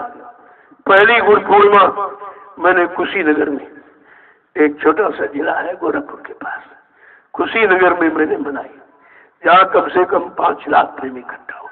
ये सुनने के लिए कि हिंदुस्तान तो कह रहा बाबा जी मर गए, ये कैसा आदमी आ गया कहता जिंदा है जिंदा है। तो ये सुनने के लिए इतनी बड़ी भीड़, और मैंने पूरा प्रमाण दिया। मैं तारीख दी, ऐसे नहीं, मैं तारीख दी। इस तारीख में बाबा जी ने ये कहा, इस तारीख में ये कहा, इस तारीख में ये कहा, इस तारीख में ये व्यवस्था बनाई, इस तारीख में ये व्यवस्था, ये सब कहाँ चली गई, और अभी तो कुछ हुआ नहीं। यानी व्यवस्था बनने की शुरुआत नहीं, अब व्यवस्थापक के जाने की शुरुआत की। ऐसे तो संत महात्मा सब झूठे हो जाएंगे, सब पर झूठ का कलंक लग जाएगा, लोग विश्वास करना बंद कर देंगे। ये सुनाता मैंने अगले सुधी दशमी का भंडारा नैनीजोर जो आजमगढ़ में है, वहां पर मैंने किया, जहाँ 10 लाख आदमी इकट्ठा हो। वहां से पहली होली मैंने गोरखपुर में किया, वहां तो 15 लाख आदमी इकट्ठा, बहुत भीड़। धीरे धीरे सुनाते याद कराते तिथि और तारीख सब बताती। आज ये जमघट तैयार है, अब तो करोड़ों लोग हो गए। मैंने भूमि की बात क्यों की? जब करोड़ों लोग हो गए तो कहाँ बैठेंगे? करोड़ों लोगों को कहाँ बैठाओगे? अगर सारा परिवार आ गया 45 करोड़ तो बिल्कुल जगह नहीं रहेगी। देखिए बहुत कम है, और सब लोग अपने परिवार के लिए कमाते हैं, परिवार के लिए बनाते हैं। तो मैं अगर गुरु परिवार के लिए कर रहा हूँ तो किसका नुकसान कर रहा हूँ? अपने परिवार को सभी करते हैं, मैं अपने गुरु परिवार के लिए कर रहा हूँ, उस परिवार को जगा रहा हूँ और उसी के लिए व्यवस्था कर रहा हूँ। इसमें किसी का नुकसान क्या? ना कोई निंदा, न बुराई, न चुगली, कुछ ये काम मैं नहीं करता, लेकिन सत्य कहने में कसर नहीं रखता हूँ। क्यों? जो संत वचनों को छिपाएगा वो संत सत्य का तो ही कहलाएगा, जो गुरु वचनों को छिपाएगा वो गुरु का तो ही कहलाएगा। जिससे धर्म की स्थापना होती, संत महापुरुषों की भूमिका व्यवस्था को जो छिपाएगा वो धर्म का तो ही कहलाएगा। ये तीन द्रोह में भारत की जनता फंसी हुई है, अभी तक निर्णय नहीं ले पा रही। बताइए कितना समय निकल गया सुनाते सुनाते। 10 जुलाई 1952 से प्रारंभ किया सम्राट दाता दयालु ने और 2012 तक सबको सुना दिया, सब बता दिया, कोई बाकी नहीं रखा। हर मोड़ राजनीति के मोड़ पर आकर पूरी शिक्षा दी, धर्म नीति की पूरी, और सत्य नीति, न्याय नीति, प्रेम नीति, सब कुछ बताया, कुछ बाकी नहीं रखा। अब किसी की समझ ही नहीं आ रहा है सब, ये सब क्या है, तो समझना तो पड़ेगा। नहीं भाई ऐसे मानोगे तो कुदरत बना लेंगे। अभी तो महापुरुष समझाते हैं, बताते हैं, जिताते हैं, सब तरह से माफी भी कराते हैं, और तुमको यानी तुम्हारी जीवात्मा को घर पहुंचाने का वादा भी करते हैं। लेकिन अब अगर आपने उनकी बात न मानी, उनके वचनों वादों पर विश्वास न किया, तो कहा पीछे कुदरत खड़ी है, अपने एक डंडे, एक लपड़ थप्पड़ में 20 करोड़ का वारा एक झटके में कर दे। कितने चले गए झटके में? आप तो कितने जा रहे हैं, और होश भी नहीं, ये भी होश नहीं है तो सब जा रहे हैं। तुम्हारी व्यवस्था झूठ हो रही, तुम्हारा उपचार झूठा हो रहा, ये सब बढ़ रहा, तुम घटाने की बात करते हो। कहीं घट रही है तो सुधार बना ले, क्योंकि ये परिवर्तन का वक्त है। परिवर्तन तुम्हारे हाथ में नहीं है, परिवर्तन ईशान के हाथ में नहीं है, परिवर्तन भगवान के हाथ में। जो प्रभु का नाम लेके आया, प्रभु नाम से परिवर्तन करेगा, किसी इंसान के नाम से परिवर्तन नहीं होगा, न किसी पद के नाम से होगा। ये हमेशा लोगों को ध्यान में रखना चाहिए। और देख लीजिए व्यवस्था खराब होती चली जा रही, इतनी खराब हो रही है, लेकिन अभी ये मानने को तैयार नहीं। ये अहंकार रहित गुमान इतना भरा है कि किसी से सलाह भी नहीं। अरे जब तुम्हारी बुद्धि नहीं काम करती है तो संत महात्मा देश में किस लिए? इनकी भी जिम्मेदारी है, वो भी इसी धरती का अन्न खाते, इसी धरती माँ का यानी मतलब सब कुछ प्रयोग करते हैं, तो उनका भी कुछ कर्तव्य है। उनसे सलाह ले लो, बता देंगे आप, लेकिन उनकी सलाह तो मानो नहीं। जब हिरण्यकश्यप नहीं माना, जब सतयुग था, सतयुग तब नहीं मान पाया, और त्रेता था तब रावण नहीं मान पाया, द्वापर था तो कंस जरासंध नहीं मान पाया, तो कलयुग में ये कैसे मान जाएंगे? ये तो उतने धनवान, बलवान, बुद्धिमान भी नहीं है, ये कैसे मान लेंगे? न मानने का परिणाम विनाश, न मानने का परिणाम विनाश वो होना है, क्योंकि ये परिवर्तन का समय है। कहा था, ऐ भविष्यवक्ताओं, विश्व पटल पर भविष्यवाणी सोच समझ के करना, ये परिवर्तन का वक्त है। जो काम करने आया है वो भूमिका अपने अनुसार बनाएगा, तुम्हारी सबकी भविष्यवाणियों को रुकवा दिया जाएगा। क्यों ये बात लोग नहीं समझ पा रहे, और किसी की भविष्यवाणी सिद्ध नहीं होने दी, किसी की नहीं। महात्मा सूरदास ने भी जो भविष्यवाणी की, वो तो बिल्कुल आपके सामने चरितार्थ थे, समय चरितार्थ थे आपके बीच में। कहा था, रे मन धीरज क्यों न धरे, संबत 2000 के ऊपर ऐसा योग पड़े, पूरा पश्चिम उत्तर दक्षिण 24 काल फिरे, अकाल मृत्यु जगमाही व्यापे, प्रजा बहुत मरी। सब हो रहा देख लीजिए, सुन लीजिए, ये तो बहुत कम बताया जाता। प्रजा बहुत मरी, इसको कोई रोक नहीं पाएगा, इसका उपचार कहीं नहीं है। लेकिन उन्होंने, महात्मा सूरदास ने उपचार बताया। क्या कहा था?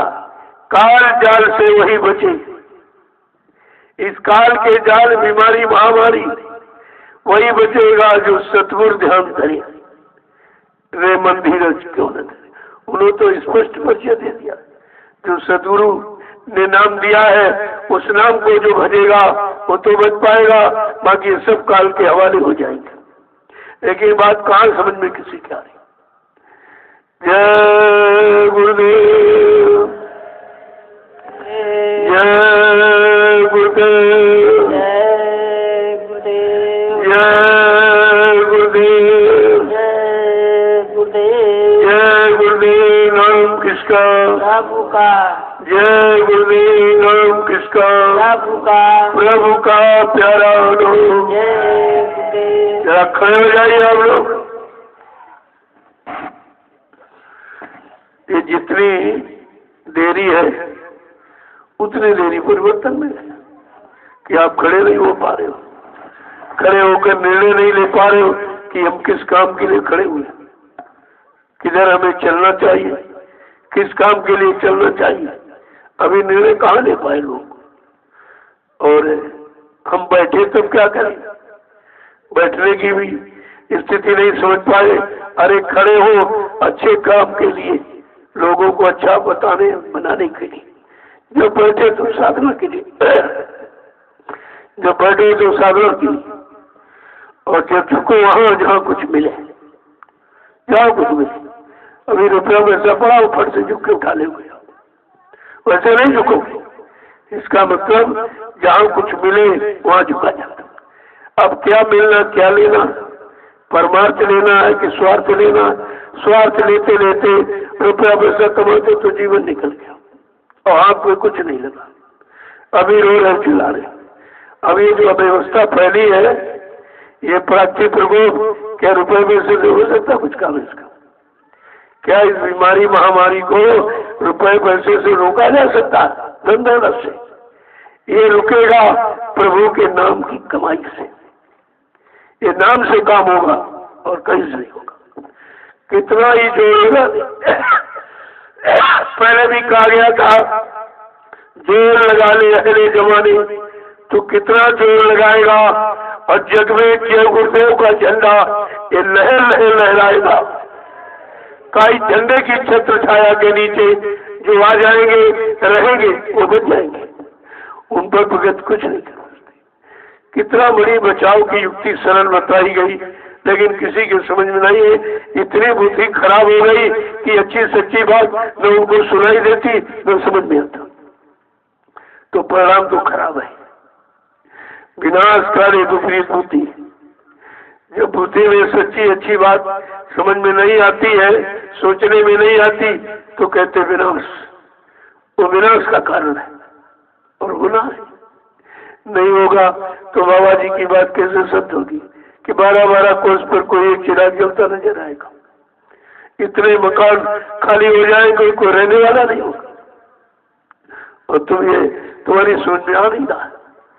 अब तक तो ये सब हो रहा, देख लीजिए। ये देशों विदेशों में सब मकान खाली, कोई रहने वाला नहीं।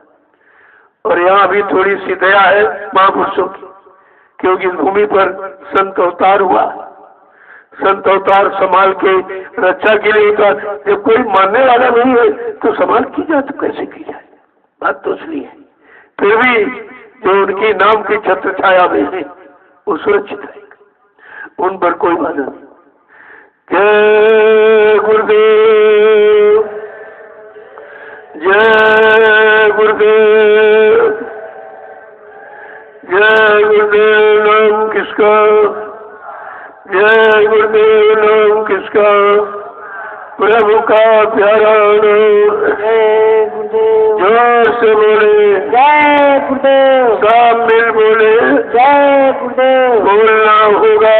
जय गुरुदेव। अभी से बोले जय गुरुदेव। दुख दर्द हरेंगे, जय गुरुदेव। सब कष्ट मिटेंगे, जय गुरुदेव। सुख शांति भी देंगे। जय गुरुदेव। सबके दाता, जय गुरुदेव। सबके मालिक। जय गुरुदेव। प्रेम से बोले जय गुरुदेव। ये नाम नहीं इंसान का, ये नाम है प्रभु का। ये काम नहीं इंसान का। ये काम है प्रभु का। कहते अभी परिवर्तन इंसान का काम नहीं। परिवर्तन अभी लोगों की समझ में नहीं आ रहा। परिवर्तन की शुरुआत है, यही परिवर्तन है। प्राकृतिक प्रकोप ये परिवर्तन की ही भूमिका है, लेकिन समझ में नहीं आ रहा किसी को। अरे भाई समझना तो पड़ेगा, चाहे सुन के समझ लो, चाहे प्रकृति की मार खा के समझ लो, समझना तो पड़ेगा। अब आप लोग चलो सेवा में। सेवा के लिए आए हो, सेवा से बचाव होता है। जो शरीर पर आने वाली मुसीबतें आपदाएं वो सेवा से करती है, इसीलिए सेवा का आधार रखा गया। कोई न कोई सेवा जरूर करो। पूछ लो जो जिम्मेदार है उधर वो काम हो रहा, उधर वो जल्दी से वो, इसके बाद इधर शुरू कर दो, ताकि सेवा आगे लोग ज्यादा आएंगे और दूसरी सेवा सोच ली गई है वहां आपको लगा दिया जाए। तो कोई न कोई सेवा यहाँ रहेगी, क्योंकि बगैर सेवा के तो जीवों को पाक साफ किया नहीं जा सकता। सफाई धुलाई ये साबुन से नहीं होती, सेवा से होती। सेवा से जिन अंगों से जो जो दुष्कर्म पाप हो गया बुरा, तो वही तो सेवा आपको दी जाए। जब शरीर की सेवा करोगे सारे अंगों की सेवा होती है, उसी से पाक साफ बिल्कुल पवित्र हो जाते। जय गुरुदेव। ये आपका सब्जी फार्म है, सब आपके भोजन की व्यवस्था है। जो लोग आते हैं सबकी व्यवस्था है, ये कोई बिक्री व्यापार की थोड़ी है। हाँ, ये जरूर कोई चीज ज्यादा हो गई तो कहा इसके पैसे बना लो और दूसरी चीज भंडारी के लिए खरीद लो, दूसरी चीज खरीद लो जो तुम्हारे यहाँ नहीं पैदा होती। ये हो सकता है, रूपांतर हो सकता है, लेकिन ये मतलब व्यापार नहीं होगा। ये लोगों को ध्यान में रखना चाहिए। अब इसकी देख रेख करना भी तुम्हारा कर्तव्य। जब तुम्हारी फसल है तो अपनी फसल को सभी लोग देखते हैं, तो ये देख रेख करो। और जो कृषि कार्य में जो प्रेमी लगे सेवा करें, उससे पूछ लो कि भाई कोई निराई रही हो तो बता दीजिए, हम सब लोगों को सेवा मिल जाए। तो उनको निराई की बात बता दो। उधर आपका खेत है, उधर मूंगफली का, उधर को कोई का वो कोई आसपास कोई खरपतवार आ गया तो उसको फौरन हटा दीजिए। आप गुड़ाई इसकी करते हो। गुड़ाई ये तो जुताई समझ लो, एक तरह से हो जाती है और इससे पौधा बढ़ता है, इसको ऑक्सीजन मिलती रहती है, इसलिए होती गुड़ाई। जय गुरुदेव। उधर भंडारे की सेवा देखो, भंडारे में जब बैठ के खाओगे तो महाप्रसाद है। तुम अपने वहाँ झोपड़ी में ले जाओ तो प्रसाद नहीं है, प्रसाद की महिमा भंडारे में। तो आप महाप्रसाद खाने आए, भोजन करने आए। भोजन तो घरों में आप करते थे, उस भोजन से अगर काम हो गया होता, बीमारी चली गई होती, तो इस प्रसाद को खाने की क्या जरूरत है। कितनी बार कहा गया नहीं समझते नहीं। और महाप्रसाद उतना लो जितना खाओ, अगर उसको नाली में डालोगे तो प्रसाद का अपमान है, फिर तुम्हारा काम नहीं होगा उससे। अगर अपमान करोगे प्रसाद का तो काम नहीं होगा। उतना लो जितना खाओ, 2 बार ले लो, 3 बार मांग लो, लेकिन नहीं, उसमें थाली में कोई किनका नहीं रहना चाहिए। मैं भोजन करता हूँ, देखिए बिल्कुल एकदम धो के पी लेता हूँ, बर्तन को धो के पीता हूँ कि कोई किनका खराब न होने पाए। कितनी मेहनत का ये अन्न प्रेमियों ने दिया, अगर इसका दुरुपयोग हो जाएगा तो बहुत बड़ा नुकसान हो जाएगा। एक बार नारद जी जब रोज जाते थे मृत्युलोक से विष्णु के यहाँ खबर देते थे, विष्णु भगवान पूछते, कहो नारद मृत्युलोक के क्या समाचार, तो बताते रहते थे। तो एक दिन नारद जी जा रहे थे, एक काश्तकार का खेत, चने की फसल थी, बड़ी फलियां अच्छी देखी तो एक फली तोड़ के खाई, कहा बहुत मीठी। जब वहां पहुंचे विष्णु दरबार में, विष्णु भगवान ने पूछा, कहो नारद जी मृत्युलोक के क्या समाचार, कहा सब अच्छे। कहा सब तो अच्छे, लेकिन तुम्हारी तो 84 बन गई। कहा क्यों? कहा रास्ते में काश्तकार का खेत प्राप्त कहा, चने की फसल करी, कहा कल तुमने बिना पूछे बिना कोई परिश्रम किए आपने एक फली तोड़ के खा ली, वो 84 बन गई। ठीक है, कहा महाराज तो उसको दूर कर दो। कल ये काम मेरा नहीं, 84 काटने का अधिकार मृत्युलोक में गुरु को, और तुम हो निगुरा, तुमने गुरु किया नहीं, पहले जाके गुरु को। आज जो तुमको सवेरे मिल जाए उसे गुरु बना लिया। तो नारद जी चले कि बड़ा उसके 84 बन गई, कट जाए। तो विष्णु भगवान ने ही एक मछुआरे का रूप बना लिया, एक जाल में 2-4 मछली डाले और कंधे पर डाले चले आ रहे थे। नारद जी ने देखा, कहा बताओ विष्णु भी ऐसे ही है, बताओ इसको गुरु बना ले। कह रहा जो मिल जाए उसको बना लेना, अब ये तो मछली डाले कंधे पर घूम रहा है, इसको कैसे गुरु बना लिया। जब वापिस गए तो विष्णु भगवान ने पूछा कहो गुरु मिला? अरे कहा आप ही ऐसी करते थे, वो एक जाल में मछली पकड़े जाने था। अरे कहा गुरु करे वो न करो, गुरु कहे करे तुम सोई, तुमने गुरु का अपमान कर दिया, इसलिए तुम्हारी डबल 84 हो गई। अब बहुत घबरा गए विष्णु, कहा कि अच्छा क्षमा कर दीजिए, एक अवसर हो तो कल अच्छा जाओ, सुबह जाना जो भी मिल जाए पर फिर से गुरु बना लेना। अब विष्णु भगवान वहां पहले ही बैठे थे।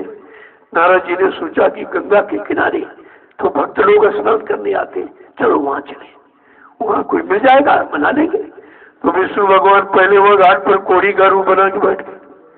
जब नारद जी वहां पहुंचे देखा किसी शरीर से कोड़ चुरा, तो कह रहे अरे इससे तो कल वाला अच्छा था, ये तो बहुत खराब है। लेकिन अगर फिर कह दूंगा तो विष्णु फिर 84 बढ़ा देगा, तो फिर से आंख बंद करके उनके चरण पकड़ लिए। विष्णु भगवान खड़े हो गए, कहा नारद ये गुरु की महिमा बताई मैंने, गुरु की इतनी बड़ी महिमा है और गुरु को पहचानना बहुत मुश्किल है। तुम कोड़ी देख रहे थे, अगर फिर तुम्हारे अंदर ये बाहर की दृष्टि डालकर देख रहे थे, एक झूठा है, अंदर का सही है, अंदर तुम जाते नहीं हो। तो कहा अब तुम्हारी 84 ऐसे 84 करते, बताओ एक दाना खाया तो 84 बन गई, तुम कितना यहाँ खा रहे हो, कितना खा रहे हो, 84 सब बना रहे हो क्या। इसलिए 84 काटने के लिए आपको कोई न कोई सेवा जरूर करनी चाहिए, बगैर सेवा के ये नहीं होगा, बैठे रहोगे तो कुछ नहीं। 84 के चक्कर में यहाँ आते हुए भी, सदगुरु मिलते हुए भी, नामदान मिलते हुए भी तुम 84 नहीं काट पाए, क्योंकि 84 काटने का तुमने काम नहीं किया। वो सेवा से होगा, सेवा सेवा सेवा 3 बार कहो, क्या निकलता? सेवा सेवा से, जिससे वो मालिक मिल जाए, अपना घर मिल जाए, अपना वतन मिल जाए, वो सेवा ये परमार्थी सेवा है। तो इसलिए सेवा का बहुत बड़ा प्रभाव। मैंने कहा भाई हर जिले से 5-10 डलिया, 10 डलिया और 10 फावड़े आप तो सेवा नहीं कर पाते हो, तुम्हारी ये सेवा लग जाएगी और जो इससे प्रयोग से काम होगा उसमें तुम्हारा हिस्सा बन जाएगा। फावड़े नहीं लो तो उतनी सेवा दे दो तो यहाँ खरीद लिया जाए, लेकिन यहाँ फावड़ा अच्छा नहीं मिलता है, यहाँ अच्छा नहीं मिलता है। इसलिए अपने अपने जिलों में कह दो कि भाई अब खेती के लिए मतलब यानी फावड़े आपने दिए थे पहले, अब 2 साल हो गए वो खत्म हो गए, टूट टाट गए थे अंदर, तो 10 डलिया 10 फावड़े एक जिले के लिए बहुत कम है। अरे भाई एक एक अगर ब्लॉक वाला देगा तभी 10 हो जाएंगे, ब्लॉक में एक ही तो इससे पड़ा। यहाँ बहुत छोटी सेवा बताई जाती कि जिस सेवा को आप कर सको वो सेवा बताई जाती। यहाँ लंबी चौड़ी सेवा, हमें कोई अपने पास थोड़ी रखना है कि अपनी जेब भरना है, अपने कोई बैंक बैलेंस करना, ये काम मैं नहीं करता, ये काम नहीं करता। जितनी जरूरत उतनी बात आपको बता दी जाती है, और जरूरत से ज्यादा बताने पर भी कर नहीं पाएंगे। जैसे वार्षिक कार्यक्रम का 2 किलो के 25 रुपए, कितनी छोटी सेवा, और इसी से आपका काम हो जाता। सेवा तो छोटी है लेकिन संख्या बड़ी है, ये सोचना चाहिए।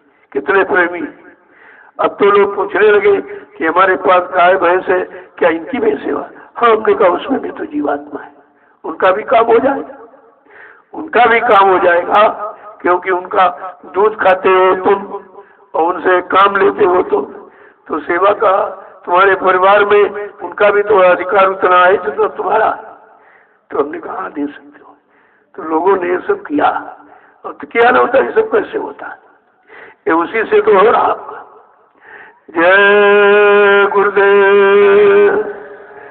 सबका ये बताना है सबसे बड़ी सेवा, ऐसी कृपा करो गुरुदेवा और गौ संत की हो सेवा। ये 2 सेवाओं का इशारा है, क्योंकि गाय के बाद स्त्री तन मिलता। हो सकता आपने सेवा नहीं की, वो इस तुम्हारे घर में बेटी बन के आ गई, बहू बन के आ गई, अब झगड़ा हो रहा। कहते बहू झगड़ा करती है, देखा भाई तुमने सेवा नहीं की होगी, भूखा रखा होगा गाय को, पानी नहीं पिलाया होगा, आपने सेवा नहीं किया, इसलिए वो अपना बदला चुका दिया। इसलिए दो की सेवा लिखी, गौ संत की हो मैं सेवा, ये दोनों निस्वार्थ होते। गाय का आपसे कोई स्वार्थ नहीं, क्या तुमको दे देती, कोई पैसा लेती आपसे, कुछ नहीं, सब तरह का लाभ। अरे गाय का तो ये लाभ, तुम ऐसे जाके सुबह शाम हाथ ला दो तो ब्लड प्रेशर ठीक हो जाता, ब्लड प्रेशर की बीमारी ठीक हो जाती। गाय का शरीर इतना पाक साफ, उसकी पेशाब से तो तमाम कैंसर जैसी भयानक बीमारियां चली जाती। ये सब लाभ ही लाभ है, सब लाभ।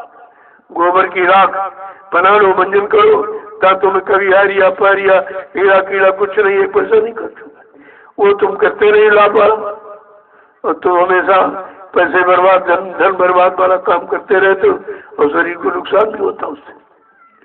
तो ये गाय के लिए मैंने कहा भाई तुम तो यहाँ सेवा नहीं कर पाओगे गाय की, क्योंकि घर चले गए, खेती दुकान दफ्तर में लग गए, तो कम से कम हर व्यक्ति 1 कुंटल भूसा देते, भिजवा गए हो, गाय खाएगी, आपको लाभ मिलेगा। कितने तरीके से लाभ दिलाने की योजना बनाई, किसी न किसी तरीके से तुम्हारे लाभ पास पहुंच जाए, तुम भी इसके लाभ के भागीदार बन जाओ। इसे कितनी छोटी सेवा, अरे 1 कुंटल की आज तो सभी दे सकते, ये समय सबके पास है। और खासकर इन 6 जिलों को सोचना चाहिए, ये तुमको सेवा का अवसर मिला, तुम क्यों चूक रहे हो? क्या इससे छोटी और कोई सेवा हो सकती, और तुम ला भी सकते हो। बाहर वाले लोग जैसे मतलब यानी उधर है आपका महाराष्ट्र गुजरात है, और आपका ये यानी चंडीगढ़ सब, उधर तो लोग नहीं आ सकते, तो अपनी सेवा भेज देते कि भाई हमारी गाय की सेवा पहुंच जाएगी गौशाले की, तो गौशाले की सेवा है। ये सेवाएं सब बहुत छोटी है और बहुत महत्वपूर्ण है। मान लीजिए 100 रुपये आपने भूसे के लिए दे, तो कितना बड़ा काम, जहाँ 1 लाख रुपए लगा वहीं 100 रुपये लगता वहीं पर है, लेकिन फल फिर अलग अलग होता है, जैसा करो ऐसा भरो। तो ये सबको बता दिया गया, और आप सब जगह जिलों में प्रचार कर दो, और इससे यूट्यूब पर डाल दो, सब देख लेंगे भाई क्या करना। और अगर गुरु पूर्णिमा का कार्यक्रम हुआ, क्योंकि अभी इधर सरकार की व्यवस्था बिगड़ रही है, सब बिगड़ नहीं बिगाड़ रहे, सब बिगाड़ रहे, ये बिगड़ जाएगी तो और व्यवस्था खराब हो जाए। धार्मिक संदेश, धर्म का प्रचार, जब जब व्यवस्था बिगड़ी तब धर्म के प्रचार हुआ, तभी ठीक है। और धर्म के प्रचार पर अगर पाबंदी लग जाएगी तो व्यवस्था और खराब हो जाएगी, इससे तो और खराब होगी। तो इसलिए अगर व्यवस्था बनी तो ठीक है, होगा कार्यक्रम, फिर वो यही होगा। ये गुरु पूर्णिमा एक निश्चित पर्व है, ये आश्रम पर होगा। अगर स्थिति ठीक रही तो, अगर इसी तरह चलता रहा तो नहीं हो पाएगी। छोटा मोटा तो हुआ करता, लोग आते हैं अपना पूजा किया चले गए, ये तो होता रहता हमेशा। भाई पिछले साल भी लॉकडाउन था, गुरु पूर्णिमा कहाँ हो पाई, लेकिन यहाँ काफी लोग आए थे, 10,000 आदमी आया, पूजा करके चला गया। हमने कहा हमारे यहाँ भीड़ रुकती नहीं, आती जाती आती जाती। तो बात को लोगों को समझना चाहिए। अगर बीमारी कम कराना तो इस प्रचार को खुली छूट होनी चाहिए, जितनी जल्दी हो सके लोगों को अच्छे काम में लगा दो, अच्छे खान पान में लगा दो, और अच्छी गंदी बुरी आदतों से बचा लो। यही तो उपचार है, ये उपचार किसी के समझ में नहीं आ रहा। नहीं, हमारे का उपचार करने कोई लाभ उससे नहीं, कुछ नहीं। जय गुरुदेव, जय गुरुदेव, जय गुरुदेव, जय गुरुदेव। नाम किसका? प्रभु का, प्रभु का प्यारा नाम। जय गुरुदेव। अब आप लोग चलिए अपनी अपनी सेवा, देखो यहाँ आए हो, कुछ सेवा करो, थोड़ा बहुत सेवा करना चाहिए आपको। चलो नहीं समय है भाई, जो सेवा कर रहे हम उनके लिए सामान दे देंगे।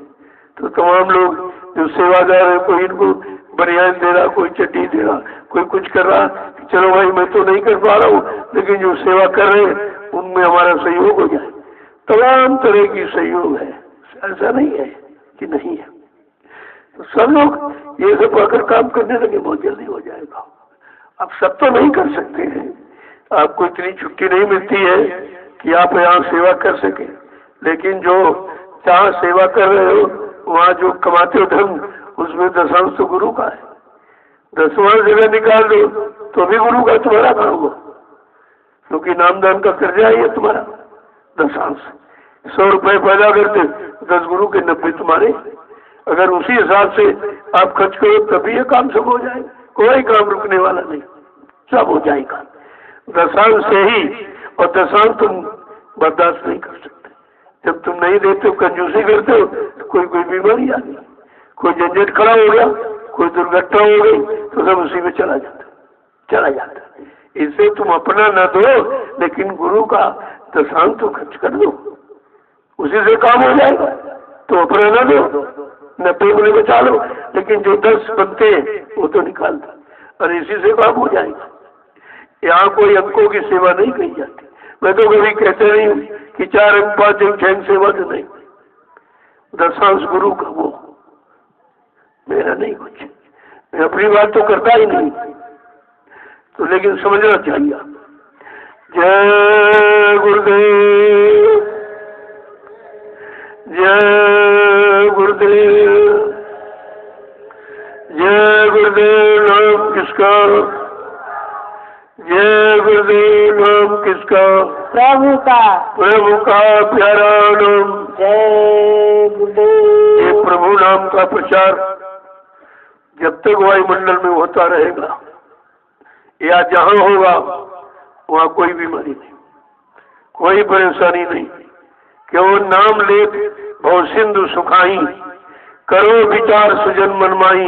ऐसा जरो तुम मन में विचार करो कि नाम लेने से भवसागर, भगवान दुख तकलीफ आपत्ति मुसीबत बीमारी महामारी का कलश समुद्र ही सूख जाता है। कितनी बड़ी महिमा लिखी रामचरितमानस, उसी को नहीं सोच पा रहे तुम, और परेशानियां बढ़ती चली जा रही। जय गुरुदेव, जय गुरुदेव। देखो सतयुग में जब परेशानी भक्त प्रहलाद पर आई, बड़ा दंड उसे कठोर दिया गया। उसकी परेशानी किससे कटी? हरि नाम से। हरि नाम का उच्चारण किया, परेशानी को दूर करने के लिए नरसिंह अवतार हो गया, हरि नाम से अवतार हो गया। उसने दुष्ट को मार गिराया, संत की स्थापना कर दी।